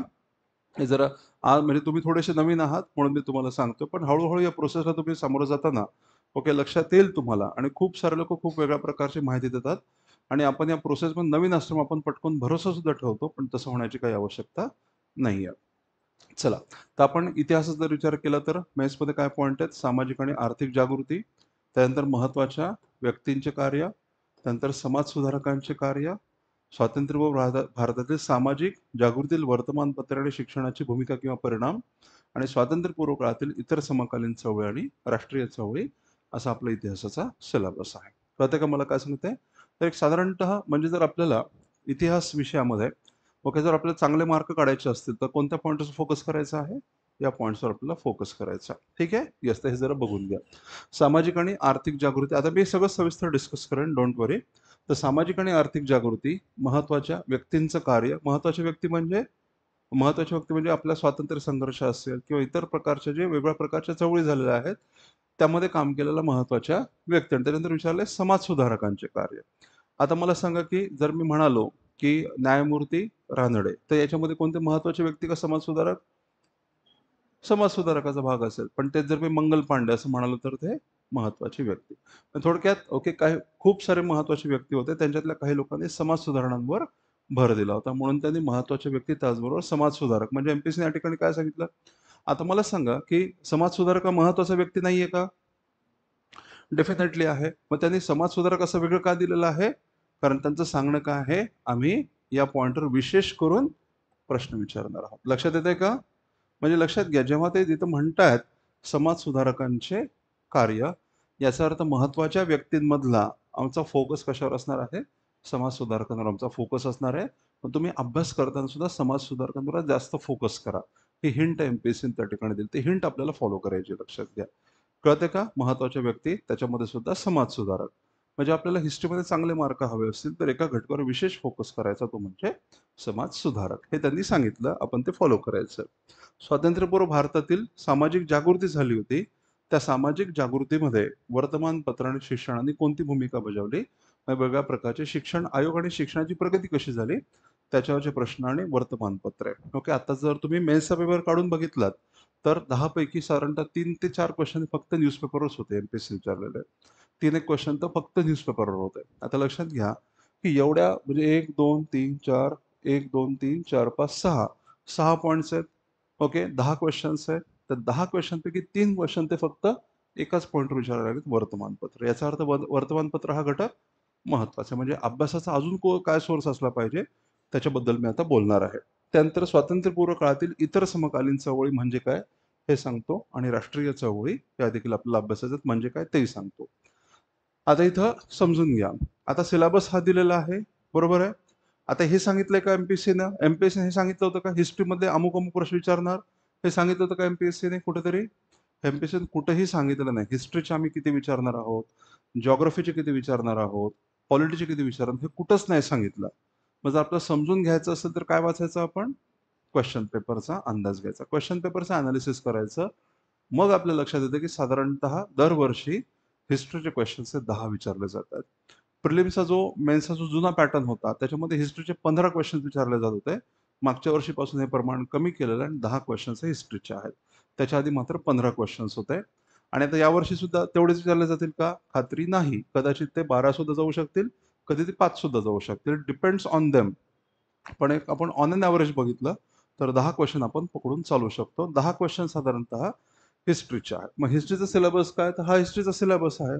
मग याच्यातल्या कोणत्या पॉइंटवर किती प्रश्न विचारतील हे त्यांनी सांगितलंय का? हे सुद्धा त्यांनी सांगितलेलं नाही, लक्षात घ्या. पुन्हा तेच आपल्याला अंदाज घ्यावा लागतो क्वेश्चन पेपरचा अनालिसिस करून. तर मागच्या वर्षीचा क्वेश्चन पेपर आपला असं दर्शवतो की साधारणतः 3 क्वेश्चन 10 पैकी 3 क्वेश्चन हे न्यूजपेपरवरचे होते. कळतंय का? मग त्या पॉइंटवर आपल्याला जरा फोकस करायचा असतो. आलं लक्षात? मग तसं म्हणजे एम-पी-एस-सी हिंट देतं तुम्हाला, याच्यावर भाऊ फोकस कर जरा. मग आपण ते त्यांचं लक्षात घ्यायचं आणि त्याला फोकस करायचा. येणाऱ्या एक्झाममध्ये निश्चितपणे इतरांपेक्षा 1-2 मार्कांचा जास्त फायदा होतो. आपलं तेच टार्गेट आहे लक्षात घ्या. बाकीच्यांपेक्षा 1-1, 2-2 मार्क आपल्याला प्रत्येक सेक्शनमध्ये पडत गेलं, की आपण जिंकलो. बाकी काहीही वेगळं आपलं टार्गेट ठेवायचं नाही. आपल्याला 100 पैकी 100 मार्क लागतात का? नाही. जर तुम्ही कट ऑफचा अंदाज घेतलात, तर 55-50 ची रेंज आपल्याला पुरेशी झाली लक्षात घ्या. म्हणजे निअरली 50-55% ॲट मॅक्स 60% मार्क जर आपल्याला पडले, आपण जनरल कॅटेगरीमध्ये असू तर 60%चं टार्गेट ठेवायचं. 100 पैकी 60 मार्क पडले, आपण प्रिलिम्स क्लिअर आहे आणि थोडेसे त्याच रेंजमध्ये थोडेसे जास्त मार्क पडले तर मेन्समध्ये आपण क्लिअर होतो. ठीक आहे, मग आपले टार्गेट्स आपल्याला क्लिअर आहेत. मग त्याला फॉलो करत राहायचं. बस संपलं. आणि माझ्या मते 100 पैकी 60 मार्क मिळवणं एवढं काही अवघड नाही आहे. लक्षात आलं का मला लक्षात आहे वर्षभराची जर आपण तयारी केली, वर्षभर तयारीचा आणि पुढच्या वर्ष परीक्षेचा. परीक्षा काय नुसतं जाऊन बसणार आहे का? तयारी करून परीक्षा देणार आपण. म्हणजे 2 वर्षाच्या अभ्यासावर आपण 60% नाही काढू शकत का मला सांगा? सहजपणे काढू शकतो. काहीच प्रॉब्लेम नाहीये 60% मार्क पडायला आणि तेवढीच गरज आहे आपल्या परीक्षेची. समजतंय ना? येस. तर बघा, त्यानंतर राष्ट्रीय चळवळी असा हा आपला सिलेबस दिलेला आहे. मग याच्यातले नेमके कोणते एरियाज जास्त फोकस केले जातात, कोणते एरिया तुलनेने कमी फोकस केले जातात, हे जर मला जाणून घ्यायचं असेल, तर मी आता बघितले पाहिजेत प्रिव्हियस इयर क्वेश्चन्स. ठीक आहे? आता मला सांगा, इतिहास हा विषय हा स्टॅटिक आहे का डायनामिक म्हणजे सतत बदलत जाणार आहे का दरवर्षी? नाही. इतिहास म्हणजे काय? घडून गेलेल्या गोष्टी आहेत. बरोबर आहे ना? इतिहास हा विषय घडून गेलेल्या गोष्टींबद्दल असल्यामुळं हा सगळा स्टॅटिक पार्ट आहे. म्हणजे 1992 मध्ये सिलेबसमधला जो कंटेंट असेल, तो आज सुद्धा तसंच असणार आहे की नाही? येतं लक्षात? गांधीजींनी दांडी यात्रा 6 एप्रिल 1930 रोजी सुरू केली. आता ही माहिती 1992 च्या एक्झाममध्ये सुद्धा विचारली जाऊ शकते आणि ते 2025 च्या एक्झाममध्ये सुद्धा विचारले जाऊ याच्यामध्ये काहीही अंतर नाही आणि हा प्रश्न ॲक्चुअली विचारलेला सुद्धा आहे. सविनय कायदेभंगाची चळवळ कधी सुरू झाली? हे उत्तर तुम्ही कोणत्याही वर्षी विचारा. आजपासून 100 वर्षानंतर विचारा. उत्तर तेच असणार आहे. 6 एप्रिल 1930. म्हणजे हा जो विषय आहे, हा विषय स्टॅटिक विषय लक्षात घ्या. कळतंय का मला काय सांगायचं ते? तो स्टॅटिक विषय त्याच्यामुळे त्याचा सिलेबस म्हणा किंवा त्याचा कंटेंट हा वेल एक्सप्लेन्ड आणि डिफाईन्ड आहे. बाकीचे विषय थोडेसे कसे असतात? थोडंफार त्याला करंट अफेअर्सचं अंग असतं. येतं लक्षात? करंट अफेअर्समध्ये जे घडतं ना, त्याचा डायरेक्ट इम्पॅक्ट हा क्वेश्चन विचारणार होतो. पण आपल्या विषयाच्या बाबतीत तसं नाहीये आणि त्याच्यामुळे आपल्याला अंदाज बांधता येतो, की नेमकं त्यांचा फोकस कशावर आहे. म्हणून जर आपण पी-वाय-क्यूचं एक प्रॉपर एनालिसिस केलं, तर आपल्याला लक्षात येतं, की ओव्हरऑल सिलेबसमधल्या कोणत्या मुद्द्यांवर भर दिला जातो, काय करायचं आणि काय नाही करायचं. तर मग लक्षात घ्या, आपल्या अभ्यासाचे सोर्स काय असायला पाहिजेत? आपल्या अभ्यासाचा प्रायमरी सोर्स आहे आपला सिलेबस. आपल्या अभ्यासाचा प्रायमरी दुसरा सोर्स आहे तो म्हणजे पी-वाय-क्यू. तर सिलेबस आणि पी-वाय-क्यू या 2 गोष्टी नेहमी आपल्यासोबत राहायला पाहिजे. कळतं का मला काय सांगते? पी-वाय-क्यूचं एक पुस्तक मिळतं किंवा मी तुम्हाला आता पी-वाय-क्यूची एक काय म्हणू आपण त्याला पी-डी-एफ तयार केलेली आहे. त्याच्यामध्ये 2011 पासून ते आत्तापर्यंतचे हिस्ट्रीचे सगळे पी-वाय-क्यू मी कंपाईल केलेले आहेत. कळतं का मला काय सांगते? एकदा आपली बॅच सुरू होऊ द्या. ठीक आहे. माझ्या नोट्ससोबत मी तुम्हाला त्या गोष्टीसुद्धा देतो. तर मग लेक्चर चालू असताना त्या टॉपिकवर जे पी-वाय-क्यू आलेले आहेत, तो प्रत्येक पी-वाय-क्यू आपला सुटला पाहिजे आणि त्याच्या आधारे भविष्यामध्ये काय विचारलं जाऊ शकतं, याचा अंदाज आपल्याला बांधता आला पाहिजे. हा आपला अभ्यासाचा निकष असतो. एखादे सर तुम्हाला एखादी गोष्ट शिकवतात, तर त्यांनी ते कसं शिकवलं पाहिजे? आत्तापर्यंत आलेल्या सगळ्या प्रश्नांची उत्तरं त्या लेक्चरमधून सुटली पाहिजेत. पण मला सांगा, जे मागे विचारलं ते कामाचं आहे का? का जे पुढे विचारलं जाऊ शकेल ते आपल्या कामाचं आहे? तर पुढे जे विचारलं जाऊ शकेल. म्हणून त्याच लेक्चरमध्ये, त्याच डिस्कशनमध्ये येणाऱ्या परीक्षेमधल्या प्रश्नांचा देखील अंदाज तुम्हाला बांधता आला पाहिजे. हे जर झालं, तर ते सर त्यांचं लेक्चर चांगलं आणि तुमचा अभ्यास बरोबर दिशेने चाललेला आहे. आणि हे जर होत नसेल, तर त्याच्यामध्ये बदल करण्याची आवश्यकता हे आपण नेहमी समजून घेतलं पाहिजे. कळतंय का? येस. म्हणून पी-वाय-क्यू हा आपला मोस्ट इम्पोर्टंट बेस आहे सिलेबस नंतर. चालेल का? सिलेबस, पी-वाय-क्यू हे डेडली कॉम्बिनेशन नेहमी सोबत ठेवायचं. कुठलंही पुस्तक घेण्याच्या आधी आपण बऱ्याचदा काय करतो, पुस्तक घेतो वाचायला सुरू करतो. मग तो पॉइंट सिलेबसमध्ये आहे की नाही हेही आपण बघत नाही. त्याच्यावर क्वेश्चन विचारलेत की नाही किंवा जास्त विचारलेत, कमी विचारलेत हेही बघत नाही. आपण डायरेक्ट वाचायला सुरुवात करतो. असं कधीच करायचं नाही. पहिल्यांदा सिलेबस, पहिल्यांदा पी-वाय-क्यू आणि ते बघून मग पुस्तकं चाळायची आणि कोणत्या पुस्तकामध्ये माझा हा कंटेंट जास्तीत जास्त कव्हर होऊ शकतो हे बघायचं. कळतंय का मला काय सांगायचं ते? आता सिलेबस आपलं पी-वाय-क्यू बघितलं तर उठावांवर खूप सारे क्वेश्चन्स आहेत. पण काही पुस्तकांमध्ये उठाव फक्त 2च वाक्यात 2च पानांमध्ये संपवलेला आहे. मग ते पुस्तक कामाचं आहे का आपल्याला? ज्या पुस्तकामध्ये उठाव फक्त 2 पानांमध्ये संपवलेला आहे, ते पुस्तक काहीही कामाचं नाहीये आपल्या. कारण उठावांवर जर दरवर्षी प्रश्न विचारतात, मग 2 पानं घेऊन काय करणार आपण मग? मग मला असं पुस्तक हवंय ज्याच्यामध्ये उठावांची ब्रिटिश काळामध्ये झालेल्या उठावांची सविस्तर माहिती दिलेली आहे. कळतं का मला काय सांगते? असं पुस्तक माझ्यासाठी उपयुक्त आहे म्हणून आधी काय बघायचे? पी-वाय-क्यू त्याचं एनालिसिस करायचं आणि मग पुस्तकाकडे वळायचं. कळतं का? इव्हन लेक्चरमध्ये सुद्धा एखाद्या टॉपिकवर फार प्रश्नच नाही तर सर त्याच टॉपिकवर कारण तो टॉपिक सरांना चांगला शिकवता येतो. आणि मास्तर त्याच विषयावर जर भर देत असेल, तर मग तुम्हाला सांगता आलं पाहिजे, "सर, हा टॉपिक पुरे झाला आता. आपल्याला महत्त्वाच्या विषयाकडे, महत्त्वाच्या टॉपिककडे वळायचं आहे." कळतंय का? ऑफकोर्स मग सर म्हणणार, "तुला जास्त कळतंय का मला जास्त कळतंय?" बरोबर आहे की नाही? म्हणून सरांना सांगत असताना सुद्धा व्यवस्थित भाषेमध्ये सांगा जरा. ठीक आहे? येस एनिवे माझ्या बाबतीत तसं होणार नाही. का? कारण मी हे समोर ठेवूनच आपला कंटेंट तयार केलेला आहे. कळतंय का मला ते? बघा, मी नेहमी सांगतो, की इतिहास मी तुम्हाला नाही शिकवणार. एक्झामसाठी लागणारा सगळा इतिहास मी तुम्हाला शिकवणार. आपला हेतू काय आहे? आपल्याला बी-ए, एम-ए हिस्ट्री व्हायचंय का?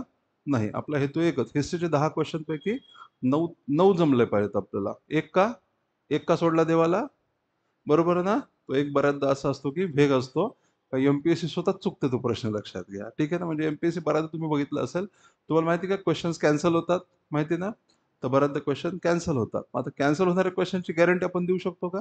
नाही देऊ शकत. म्हणून आपलं टार्गेट आहे 10 पैकी मॅक्सिमम 9. 10 झाले तर मग सोन्याहून पिवळं. पण आपण 9 आणि किमान 8 प्रश्न आपल्याला जमला पाहिजेत. आपलं टार्गेट आहे 8 ते 9चं. 10 जमले तर खूप चांगली गोष्ट त्याच्यात काही डाऊट नाही. पण त्याची खात्री देता येत नाही. कारण बऱ्याचदा एखादा क्वेशन आउट ऑफ बॉक्स असतो किंवा तो कॅन्सलच होणार असतो. त्याच्याबद्दल आपण नाही कॉमेंट करणार. ठीक आहे. पण 8 ते 9 क्वेशन जमले पाहिजेत आणि आत्तापर्यंत आपल्या सेशनमधून आणि आपल्या नोट्समधून 8 ते 9 क्वेशन सहजपणे जमलेले आहेत. लक्षात घ्या. त्याच्या आधारे मी सांगतो. आता तुम्ही विचार करा, की 7 कंपोनंट आहेत आणि प्रत्येक विषयामध्ये जर तुम्ही 8-8चं टार्गेट ठेवताय, तर सहजपणे तुम्ही इथं कट ऑफ क्लिअर करताय. येतं लक्षात? मेंटॅपचे अजून त्याच्यामध्ये 5-6 ॲड झाले, तर 60चं टार्गेट सहजपणे क्लिअर व्हायलंय. संपलं, जिंकलो आपण या केसमध्ये. तसंच मेन्ससाठी सुद्धा तेच आपल्याला करायचं आहे. तर पर सब्जेक्ट आपला जो स्ट्राइक रेट असतो की नाही, अटेम्प्ट किती केले आणि त्याच्यातले बरोबर किती. पर सब्जेक्ट आपला रेट, आपला स्ट्राइक रेट हा 70% to 80% आपल्याला ठेवायचा आहे. मग आपल्या यशाची खात्री असते. ठीक आहे? येस. आता हा जो सिलेबस आहे, हा सिलेबस जर क्वेश्चन पेपरसोबत मॅच केला, तर आपल्याला मग नेमकं काय-काय शिकायचं आहे, कोणते-कोणते लेक्चर्स घ्यायचे आहेत, हे आपल्याला समजून घेता येतं. ठीक आहे? मग आता एक समजून घ्या या ठिकाणी. आता आपला सिलेबस आणि क्वेश्चन पेपर यांचा अंदाज घेऊन मी आता जो लेक्चर प्लॅन तयार केलेला आहे, त्या लेक्चर प्लॅनमध्ये आपण पुढे कसं जाणार हे थोडक्यामध्ये मी सांगतो. मग सोर्सेस कोणते वाचायचे हे सांगतो. मग आपण थांबूया. चालेल का? येस. तर आता लक्षात घ्या, की आपल्याला एन्शंट किंवा मिडिव्हल इतिहास आहे का आपल्याला? प्राचीन आणि मध्ययुगीन भारताचा इतिहास आपल्याला नाही आहे. आपल्याला आहे आधुनिक भारताचा इतिहास. मग आधुनिक भारताचा इतिहास म्हणजे काय आहे? तर आधुनिक भारताचा इतिहास म्हणजे ब्रिटिश सत्ता स्थापनेपासूनचा कालावधी. ठीक आहे? मग ते कदाचित 1757 असू शकतं किंवा 1600 ज्यावेळेला ईस्ट इंडिया कंपनी स्थापन झाली आणि त्यांचं भारतामध्ये आगमन झालं तेव्हापासून. आता त्या डिबेटमध्ये आपण नाही जाणार. आपण पहिल्या लेक्चरमध्ये म्हणजे जेव्हा हिस्ट्रीचे लेक्चर सुरू होतील, तर पहिल्या लेक्चरमध्ये आधुनिक भारताची सुरुवात नेमकी कधी मानावी याच्याबद्दलचा आपला एक डिबेट आहे तो मी कव्हर करतो. आता फक्त एवढं सांगतो, की लक्षात घ्या, की आपण जेव्हा डिस्कस करतो, तेव्हा सुरुवात आपली असते ब्रिटिश सत्तेची स्थापना. ब्रिटिश सत्तेची स्थापना. हा जो घटक आहे, आधुनिक भारताचा पहिला टप्पा आहे, ब्रिटिश सत्तेच्या स्थापनेचा. इथपर्यंत ठीक आहे? येस. मग ब्रिटिश सत्तेची स्थापना होत असताना ईस्ट इंडिया कंपनी भारतामध्ये आली होती की नाही? मग ईस्ट इंडिया कंपनीची स्थापना नेमकी कशी झाली? का झाली? ईस्ट इंडिया कंपनी फक्त ब्रिटिशांचीच होती का इतर देशांच्या सुद्धा ईस्ट इंडिया कंपन्या होत्या? जसे फ्रेंच ईस्ट इंडिया कंपनी, पोर्तुगीज ईस्ट इंडिया कंपनी अशा वेगवेगळ्या देशांनी भारताकडे येण्यासाठी त्यांनी कंपन्या स्थापन केल्या होत्या आणि त्या अनेक कंपन्यांपैकी एक होती ब्रिटिशांची ईस्ट इंडिया कंपनी. ठीक आहे? इतर देशांच्या कंपन्यांचा पराभव करून ब्रिटिशांच्या ईस्ट इंडिया कंपनीनं भारतामध्ये आपलं व्यापारी वर्चस्व स्थापन केलं आणि सत्ता स्थापनेची प्रक्रिया ही सुरू केली होती. मग हा सगळा इतिहास आपल्याला बघायचा आहे. मग ब्रिटिश ईस्ट इंडिया कंपनी जेव्हा आपली सत्ता प्रस्थापित करत होती, ती सत्ता प्रस्थापित करत असताना त्यांना भारतीय सत्तांकडून विरोध झाला असेल की नाही? भारतीय सत्तांकडून विरोध झाला. म्हणजे ईस्ट इंडिया कंपनी तिचा प्रारंभिक इतिहास आपल्याला अभ्यासायचा आहे आणि भारतामध्ये त्यांनी जी युद्ध केली होती, भारतीय सत्तांशी त्यांचे झालेले संघर्ष. भारतीय सत्तांशी त्यांनी संघर्ष कसा केला? त्याच्यामध्ये लक्षात घ्या, की बंगाल होतं. प्लासीचं युद्ध असं काही ऐकलंय का तुम्ही? प्लासीचं युद्ध म्हणजे बंगाल, अवध, हैदराबाद, त्यानंतर मराठे, म्हैसूर आणि शीख अशा 7 सत्तांशी त्यांनी 6 सत्तांशी त्यांनी संघर्ष केलते. तर हा संघर्षाचा इतिहास आपल्याला थोडक्यात अभ्यासायचा आहे. लक्षात आलं का? पण हे अभ्यासत असताना एक गोष्ट आपल्याला लक्षात घ्यावी लागेल, की हे सगळं घडत असताना त्याच्या आधी भारतामध्ये मध्ययुगामध्ये कोणती सत्ता होती? मुघलांची सत्ता होती. मग इकडे काय होतंय? मुघलांची सत्ता ही घसरत चाललेली आहे. बरोबर ना? मुघलांची सत्ता डिक्लाइन होतीये. त्याच्यामुळे एक प्रकारची पोकळी निर्माण झाली. ती पोकळी भरण्याचा प्रयत्न ब्रिटिशांनी केला आणि मग त्यावेळेला त्यांना इतर सत्तांशी संघर्ष करावे लागले होते, जसं की बंगाल, अवध, हैदराबाद, मराठे, शीख आणि म्हैसूर अशा त्या सत्ता होत्या लक्षात घ्या. आणि म्हैसूर. मग ब्रिटिशांनी या सत्तांशी केलेला संघर्ष आपल्याला अभ्यासायचे असतात. लक्षात आलं का? मग हे जेव्हा आपण अभ्यासतो तेव्हा आपल्याला असं लक्षात येतं की भारतामध्ये ब्रिटिश सत्तेची स्थापना नेमकी झाली कशी. ठीक आहे. आता हा आपल्या डिस्कशनचा पहिला भाग. पण मुद्दा काय माहिती का? या भागावर एक्झाममध्ये प्रश्न किती येतात हे महत्वाचं आहे की नाही आपल्याला. म्हणजे ब्रिटिश सत्तेची स्थापना मी 1 वर्ष लेक्चर घेऊ शकतो, पण 1 वर्ष लेक्चर घेण्याइतकं हे महत्वाचं असायला पाहिजे की नाही. मग जर क्वेश्चन पेपरचं अनालिसिस आपण केलं तर असं लक्षात येतं की प्रिलिम्स मेन्समध्ये मिळून साधारणतः कधीतरी एखाद दुसरा क्वेश्चन या टॉपिकवर असतो. लक्षात आलं का? मला आहे हा टॉपिक खूप मोठा, पण एक्झाममध्ये प्रश्न तुलनेने कमी असतात. ठीक आहे. मग एक्झाममध्ये जर तुलनेने प्रश्न कमी असतील तर आपण डिस्कशन करत असताना खूप जास्त भर द्यायला पाहिजे का त्याच्यावर? द्यायला पाहिजे का? नाही द्यायला पाहिजे. कारण आत्तापर्यंतचा पेपर पॅटर्न आपल्याला असं सांगतो, की या टॉपिकवर तुरळक प्रश्न विचारले जात असतात. मग आपण स्वतःला तसं ट्रीट करणार लक्षात घ्या.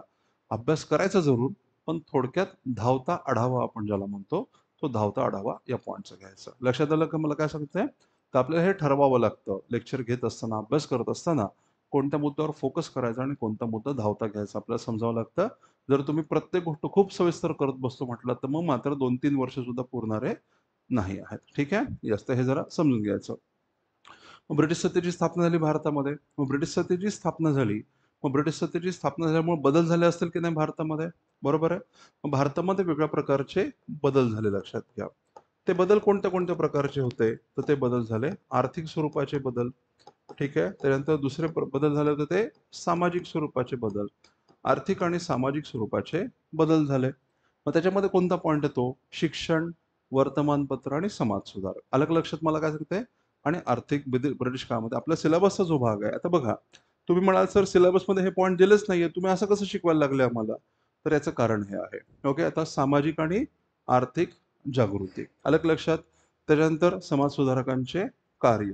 सामाजिक जागृतीमध्ये वर्तमानपत्र आणि शिक्षण हे सगळं कशामध्ये येतं? सामाजिक आणि आर्थिक बदल या टॉपिकमध्ये येतं. कळतं का? आणि एमपीएससी भले इथं 1885 असं जरी म्हटलं असलं तरी सुद्धा प्रत्यक्षात प्रश्न विचारत असताना ते एकदम सुरुवातीपासूनचे प्रश्न विचारतात. म्हणजे 18व्या शतकापासूनचे प्रश्न ते विचारतात. म्हणून त्यांनी 1885 असं जरी म्हटलं असलं तरी सुद्धा आपल्याला तयारी ही खूप आधीच्या घडामोडींपासून करावी लागते. म्हणून प्रश्नपत्रिका आपल्याला बघायचे असतात. ठीक आहे. यस. तर ब्रिटिश काळामध्ये घडून आलेले बदल हे आपल्याला याच्यामध्ये बघायचं आहे. मग सामाजिक आणि आर्थिक स्वरूपाचे बदल. मग आता मला सांगा की बदल हा काही लोकांना हवा असतो तर काही लोकांना तो नको असतो. ज्या लोकांना तो बदल नको होता त्यांनी काय केलं असणार? ब्रिटिशांविरुद्ध उठाव केले. मग पुढचा टॉपिक आपला कोणता असतो? ब्रिटिशांविरुद्ध झालेल्या उठावांचा. कळते का? येस. तर ब्रिटिश काळामध्ये घडून आलेले वेगवेगळ्या प्रकारचे उठाव. ते उठाव कोणी कधी शेतकऱ्यांनी केले होते, कधी सैनिकांनी केले होते, कधी आदिवासींनी केले होते, कधी पदच्युत अशा जमीनदारांनी, शासकांनी केले होते, कधी धार्मिक घटकांनी, संन्याशी, फकीर यांनी उठाव केले होते. असे सगळे उठाव आपल्याला अभ्यासाचे जवळपास 100 उठाव आहेत लक्षात घ्या ब्रिटिश काळामध्ये. त्याच्यापेक्षा जास्तच आहेत पण कमी नाही आहेत. तर एवढे उठाव आपल्याला बघायचे. वस्तुनिष्ठ पद्धतीने बघायचे. वन लाइनर किंवा टू लाइनर अशाच प्रकारचे आहेत. पण त्या उठावांवर सातत्याने प्रश्न असतात. त्याच्यातही विशेषतः महाराष्ट्रामधले उठाव, महाराष्ट्रात घडून आलेला समाज सुधारणा, महाराष्ट्रात घडून आलेला आर्थिक बदल याच्यावर आपल्याला फोकस करायचा. मग एक सिंपल सांगा आणि 1857 उठाव याच्यामध्येच येणार. मग उठाव यशस्वी झाले असतील का अपयशी ठरले असतील? हे सगळे उठाव अपयशी ठरलेत ना, म्हणून तर ब्रिटिश सत्ता टिकू शकली की नाही. 1857 उठाव फेल गेला होता की नाही, म्हणून स्वातंत्र्य 1947 पर्यंत खेचलं गेलं होतं. राईट. म्हणजे उठाव अपयशी ठरले. उठाव अपयशी ठरले याचा अर्थ काय? आपल्याला एका वेगळ्या मार्गाची आवश्यकता आहे. बरोबर की नाही? म्हणजे पारंपरिक मार्गाने संघर्ष करून ब्रिटिशांना हरवता येत नाही आहे. म्हणून आपल्याला आधुनिक मार्गांचा अवलंब करावा लागेल. तो आधुनिक मार्ग म्हणजेच कोणता होता? तो आधुनिक मार्ग म्हणजे राष्ट्रीय चळवळ. राष्ट्रीय चळवळ. राष्ट्रीय चळवळ ज्याला आपण स्वातंत्र्य चळवळ असं आपण म्हणतो, ती स्वातंत्र्य चळवळ. तो होता शेवटचा पॉइंट. हा आपल्या डिस्कशनचा शेवटचा पॉइंट असतो. राष्ट्रीय चळवळ म्हणजे काय? आधुनिक राजकीय पद्धती. आधुनिक राजकीय पद्धती म्हणजे काय? आता मला सांगा, की स्वातंत्र्य, समता, बंधुता अशी वाक्य तुम्ही ऐकली असतील की नाही?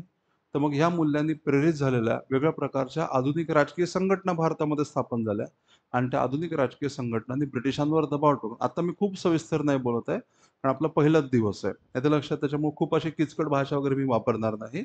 पण आता मला सांगा, आता आपल्या निवडणुका झाल्या आणि निवडणुकांच्या माध्यमातून काय होतं? सरकार स्थापन होतात आणि लोकांच्या इच्छेनुसार ती सरकार चालवली जातात. असंच आहे की नाही? पण त्या आधीच्या काळामध्ये काय होतं? मध्ययुगीन काळामध्ये कोणीतरी यायचा, युद्ध करायचा, जिंकायचा आणि आपल्या मर्जीने राज्य चालवायचा. आजचा राज्यकर्ता, आजच्या काळामधला राज्यकर्ता आपल्या मर्जीनं कारभार करू शकतो का? नाही करू शकत. त्याला लोकांच्या इच्छेनुसार कारभार करावा लागतो. कळतंय का? मग याला आपण आधुनिक व्यवस्था असं म्हणतो. त्या आधुनिक व्यवस्थेची पायाभरणी कधी झालेली आहे? हे राष्ट्रीय चळवळीच्या माध्यमातून झाली होती. मग भारतामध्ये वेगळ्या प्रकारच्या आधुनिक राजकीय संघटना स्थापन झाल्या आणि त्या आधुनिक राजकीय संघटनांच्या माध्यमातून हळू-हळू आपल्या देशामध्ये सुद्धा आधुनिक प्रकारची राजकीय व्यवस्था आणली पाहिजे. याकरता ब्रिटिशांवर आपण दबाव टाकायला सुरुवात केली. त्याच दबाव तंत्राचा एक भाग म्हणून भारतामध्ये एक राजकीय संघटना स्थापन झाली होती. तिचं नाव होतं भारतीय राष्ट्रसभा. भारतीय राष्ट्रसभा म्हणजेच इंडियन नॅशनल काँग्रेस. त्याचे 3 टप्पे आपल्याला दिसतात. ही काँग्रेस 3 टप्प्यांमधून पुढे गेली होती. पहिला टप्पा होता मवाळांचा टप्पा, दुसरा टप्पा होता जहालांचा टप्पा आणि तिसरा टप्पा होता गांधी युगाचा टप्पा. अशी ही चळवळ पुढे गेलेली आहे. कळतंय का मला काय सांगतंय? तर गांधी युगाचा टप्पा आणि या सगळ्या गोष्टींच्या परिणामी अंतिमतः आपल्याला काय मिळालं होतं? स्वातंत्र्य मिळालं होतं. ठीक आहे? मग आपण अल्टिमेटली आपल्याला मिळालेलं आहे ते म्हणजे स्वातंत्र्य आणि हेच आपल्याला या कोर्समध्ये अभ्यासायचं आहे. हे करत असताना आता ही जी मुख्य प्रवाहामधली चळवळ होती, याला समांतर अशा क्रांतिकारी चळवळी सुद्धा होत्या. क्रांतिकारी चळवळ हा शब्द आपल्याला माहिती असेल ना? भगतसिंग, राजगुरू, सुखदेव हे नाव आपण ऐकतो. चंद्रशेखर आझाद, सूर्य सेन, स्वातंत्र्यवीर सावरकर, अनंत लक्ष्मण कान्हेरे अशी खूप साऱ्या लोकांनी याच्यामध्ये योगदान दिलं होतं. ती क्रांतिकारी चळवळ. तसेच एक डाव्या विचारांची चळवळ. तुम्ही समाजवाद, साम्यवाद हे शब्द ऐकले असतील ना? काय म्हणू आपण त्याला, की त्या विचारसरणीला पुढे नेणारी एक डाव्या विचारांची चळवळ होती. त्याचा देखील आपल्याला अभ्यास करावा लागतो. दलित चळवळ असते, लक्षात घ्या. दलित ब्राह्मणेतर चळवळी होत्या. नंतर स्त्री मुक्ती चळवळ नावाची एक चळवळ आहे. म्हणजे एकीकडे भारताला स्वातंत्र्य मिळवून देत असताना भारतामधल्या महिलांच्या हक्कांची देखील चळवळ भारतामध्ये सुरू झाली होती. तर आपण स्त्री मुक्ती आंदोलन असं म्हणतो. आता इथं तुम्ही बघा, सिलेबसमध्ये काय मुद्दा दिलेला आहे? सिलेबसमध्ये मुद्दा दिलेला आहे तो म्हणजे इतर चळवळी. बघा, राष्ट्रीय चळवळी आणि इतर समकालीन चळवळ. कळते का? आता इतर समकालीन चळवळी म्हणजेच त्या दलित चळवळ, डाव्या विचारांची चळवळ, स्त्री मुक्ती चळवळ आणि क्रांतिकारी चळवळ, हे इतर समकालीन चळवळी. आणि राष्ट्रीय चळवळ म्हणजे कोणती? तर राष्ट्रीय चळवळ म्हणजे काँग्रेसच्या व्यासपीठावर ही जहाल मवाळ कालखंडामधल्या चळवळी होत्या. त्याला राष्ट्रीय चळवळ असं म्हटलं जातं. त्या ठिकाणी तुम्ही स्वदेशी चळवळ असं ऐकलं असेल तुम्ही. स्वदेशी चळवळ वंगभंग आंदोलन. तर स्वदेशी चळवळ आहे. त्यानंतर एक होम रूल नावाचं आंदोलन झालं होतं, लक्षात घ्या. HR असं लिहितो, होम रूल आंदोलन. आणि गांधी युगामध्ये 3 चळवळी झाल्या होत्या. असहकार चळवळ, त्यानंतर सविनय कायदेभंग, दांडी यात्रा आपल्याला माहिती असते. सविनय कायदेभंगाची चळवळ आणि छोडो भारत किंवा चले जाव चळवळ. तर ह्या चळवळींना मिळून राष्ट्रीय चळवळी असं म्हटलं जातं आणि याचा आपल्याला अभ्यास सिलेबस अंतर्गत करायचा आहे. आणि या प्रत्येक चळवळीमध्ये महाराष्ट्राचं योगदान काय होतं? हा सगळा आपला सिलेबस आहे. कळतंय का मला काय सांगायचं ते? म्हणजे बघा, आपल्या सिलेबसमध्ये काही पॉइंट्स दिलेले आहेत. पण ते पॉइंट्स अभ्यासायचे कसं? हा प्रश्न जेव्हा मला पडला, तेव्हा मी गेलो क्वेश्चन पेपर्समध्ये. मग क्वेश्चन पेपर्सनुसार मग क्वेश्चन पेपरमध्ये कोणत्या-कोणत्या एरियावर फोकस केला जातो, हे मी बघितलं आणि मला काही एरियाज सापडले. ते एरियाज कोणते? पहिला एरिया आहे ब्रिटिश सत्तेची स्थापना. मग मी बघितलं, या टॉपिकवर साधारणतः किती प्रश्न विचारले जातात? तर मग माझं एनालिसिस असं सांगतं मला, की तुरळक प्रश्न विचारले जातात. वर्षातून एखादा किंवा 2-1 वर्षातून एखादा प्रश्न या टॉपिकवर विचारला जातो. मग मी या टॉपिकचा अभ्यास करणार का? डेफिनेटली अभ्यास करणार. व्यवस्थित अभ्यास करणार. पण जेव्हा रिव्हिजन करायची वेळ येईल आणि मला 2 टॉपिकमध्ये निवडायचं, तर मी ह्या टॉपिकच्या ऐवजी बाकीच्या टॉपिकना जास्त प्रेफरन्स देईल. कारण मला जर इतर टॉपिकमधून 3 क्वेश्चन येत असतील आणि या टॉपिकमधून एकच क्वेश्चन येत असेल, तर मी कोणता स्किप करणार मग? पहिला स्किप करणार. पण अभ्यास करताना, सुरुवातीचा अभ्यास करताना मी व्यवस्थितच करणार आहे. कारण तो तरी कशाला स्किप करायचा? मला जमायला पाहिजे की नाही? म्हणून सुरुवातीला अभ्यास करताना मी व्यवस्थित करणार, रिव्हिजन करताना कमी जास्त करणार. ही माझी स्ट्रॅटेजी ठरली आता. लक्षात आलं का? येस. किंवा त्याच्यातही पुन्हा नेमके कोणत्या प्रकारचे प्रश्न येतात ते बघणार मी. जसं मराठ्यांच्या इतिहासामध्ये अँग्लो मराठा संघर्षावर भर आहे, तर मी अँग्लो मराठा संघर्षावर जास्तीत जास्त काम करणार आहे. तर अशी आपली स्ट्रॅटेजी आपल्याला ठरवायची असते. मग ब्रिटिश सत्तेची स्थापना झाल्यानंतर मग ब्रिटिश काळामध्ये घडून आलेले आर्थिक आणि सामाजिक स्वरूपाचे बदल. मग आर्थिक जागृती आणि सामाजिक जागृती. मग सामाजिक जागृतीमध्ये 3 घटक: वर्तमानपत्र, शिक्षण आणि समाज सुधारक. एकदा लक्षात मला लागतंय, मग या तिन्हीचा मी अभ्यास करणार, तो डायरेक्ट सिलेबस मधला पॉइंट आहे. त्यानंतर मग ब्रिटिश काळामध्ये घडून आलेले वेगवेगळ्या प्रकारचे उठाव. तर सिलेबसमध्ये हे कुठंच दिलं नाही उठाव, पण परीक्षेमध्ये मात्र उठावांवर खूप सारे प्रश्न विचारले जातात, म्हणून मला उठावांचं अभ्यास करणं हे कंपल्सरी आहे. ठीक आहे. आणि जर उठाव अपयशी ठरले आणि म्हणून एक नव्या प्रकारची चळवळ सुरू झाली, ज्याला आपण राष्ट्रीय चळवळ असं म्हणतो. ती राष्ट्रीय चळवळ काँग्रेसच्या माध्यमातून सुरू झाली होती. मग काँग्रेसचं राजकारण, त्याचे 3 टप्पे: मवाळ, जहाल आणि गांधीयुग. याच्यावर भरपूर सारे प्रश्न आहेत. आणि या काळामध्ये घडून आलेल्या चळवळी, त्याच्यामध्ये स्वदेशी, होम रूल, असहकार, सविनय कायदेभंग आणि चले जाव या चळवळी. आणि ह्या चळवळी चालू असताना समांतरपणे काही चळवळी चालू होत्या, जसं की क्रांतिकारी चळवळ, डाव्या विचारांची चळवळ, दलित ब्राह्मणेतर आंदोलनं आणि स्त्रीमुक्तीची चळवळ. तर हा आपल्या सिलेबसचा आवाका आहे. कळते का? आता एक लक्षात घ्या, तुम्ही हिस्ट्रीचा अभ्यास करणार, तुम्ही कुणाकडूनही करा, ओके, पण किंवा स्वतः करा किंवा अजून काही करा, ओके, तुम्ही कोणत्या पॉईंटवर फोकस करणार? या पॉईंटवर फोकस करायचं आपल्याला. हा अभ्यास तुम्ही करा. 10 पैकी मिनिमम 8, 9 मार्क तुम्हाला पडतील आणि सगळं व्यवस्थित झालं 10 पैकी 10 पडायची देखील शक्यता आहे. पण 10 ची खात्री मी देत नाही. 9 पर्यंत आपल्याला पोहोचता येतं, एवढं मी तुम्हाला निश्चितपणे सांगतो, कारण आत्तापर्यंत असं झालेलं आहे. ठीक आहे का? येस. तर अशा पद्धतीने आपल्याला याची तयारी करायची आहे आणि जेव्हा आपण डिस्कशन करू, तेव्हा आपण याच पद्धतीने डिस्कस करणार आहोत. कळतं का मला काय असते? याच लाईनवर आपल्याला डिस्कशन करायचं आहे. एक सिस्टमॅटिक पद्धतीने आपण करत जायचं, पी-वाय-क्यू समोर ठेवायचे, सोडवत जायचे आणि सेल्फ असेसमेंट करत राहायचे. ठीक आहे? येस. आता एक प्रश्न येतो, की सर आम्ही हे करत असताना आम्ही स्वतः काय वाचू? बरोबर आहे की नाही? हा प्रश्न आपल्या मनासमोर येतो. आम्हाला स्वतः आता लक्षात घ्या, की मी तुम्हाला म्हणणार, काही काळजी करू नका. क्लासमध्ये मी सगळं घेणार आहे. मी नोट्स सुद्धा देईन. मी नोट्स देणार आहे तुम्हाला. नोट्स सुद्धा देईन. पण आपल्या नोट्स कशा असतात, म्हणजे बऱ्याच मुलांचं एक ऑब्झर्वेशन सुद्धा आहे माझं, की त्यांना त्या नोट्स जरी दिल्या, तर त्यांना ते वाटतं, की नाही मला अजून काहीतरी वाचायचं, मला सविस्तर वाचायचं आहे. आपल्या नोट्स म्हणजे पुस्तकं नसतात, लक्षात घ्या. आपण जे क्लासमध्ये डिस्कस केलं, वन लाइनर्समध्ये देतो का? कारण तेवढंच रिवाईज करायचं असतं आपल्याला. पण बऱ्याच मुलांना असं प्रॉपर पुस्तकामध्ये वाचायचं असतं. मग ते म्हणतात, "सर पुस्तक काय वाचू?" तर हरकत नाही. तुम्ही एक पुस्तक बेस म्हणून तुम्ही ठेवायला पाहिजे. ते पुस्तक कोणतं असायला पाहिजे? तर मी तुम्हाला काही टेक्स्ट बुकची नावं सांगतो. ती जर तुम्ही वाचलत तर ते बरं पडेल. नाही वाचलं, क्लासवर फोकस केला तरी चालतं. ठीक आहे का? येस. पण पुस्तकांचा जर विचार केला तर साधारणतः भारताचा इतिहास जेव्हा तुम्ही अभ्यासाल, तेव्हा एक ग्रोव्हर आणि बेलेकरचं पुस्तक आहे, लक्षात घ्या. ग्रोव्हर आणि बेलेकर हे एक पुस्तक आहे. हे पुस्तक छान पुस्तक आहे. ठीक आहे.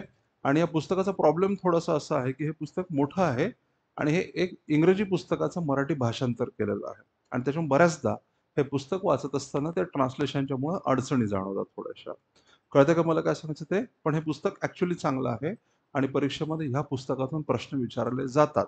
ओके. अजून एक पुस्तक आहे, ते म्हणजे India struggle for independence, Bipin चंद्रचं पुस्तक आहे. बिपिन चंद्र.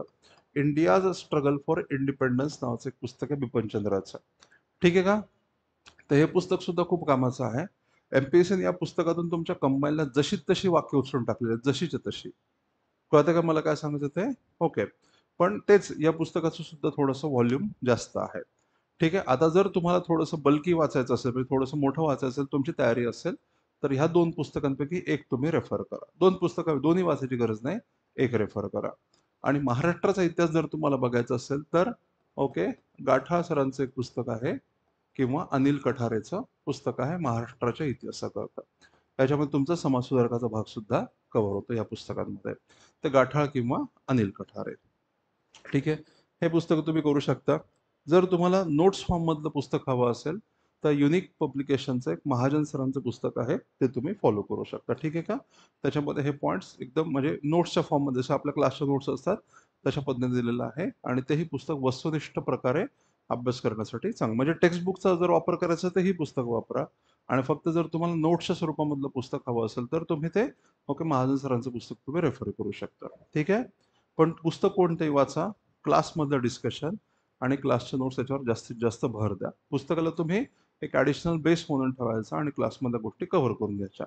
त्याच्यातही असं झालं तर बेस्ट राहील, की जो टॉपिक उद्याच्या क्लासमध्ये होणार आहे, जर तुम्ही आदल्या दिवशी वाचलात, क्लासमध्ये समजून घेतलात आणि नंतर पुन्हा जर रिव्हिजन केलं आणि त्याच्यावरचे PYQ सोडले, तर जागच्या जागी तुमचा हिस्ट्रीचा अभ्यास होईल आणि हा विषय तुमच्यासाठी अत्यंत सोपा बनू शकतो. अशी स्ट्रॅटेजी आपल्याला करता येते. ठीक आहे का? येस. याच्यावर कोणाला काही विचारायचं आहे? काही कोणाला क्वेरीज आहेत? पुढचे 5-1 मिनिटं आपण काही क्वेरीज असेल तर घेऊयात आणि मग आपण थांबूयात. चालेल? येस.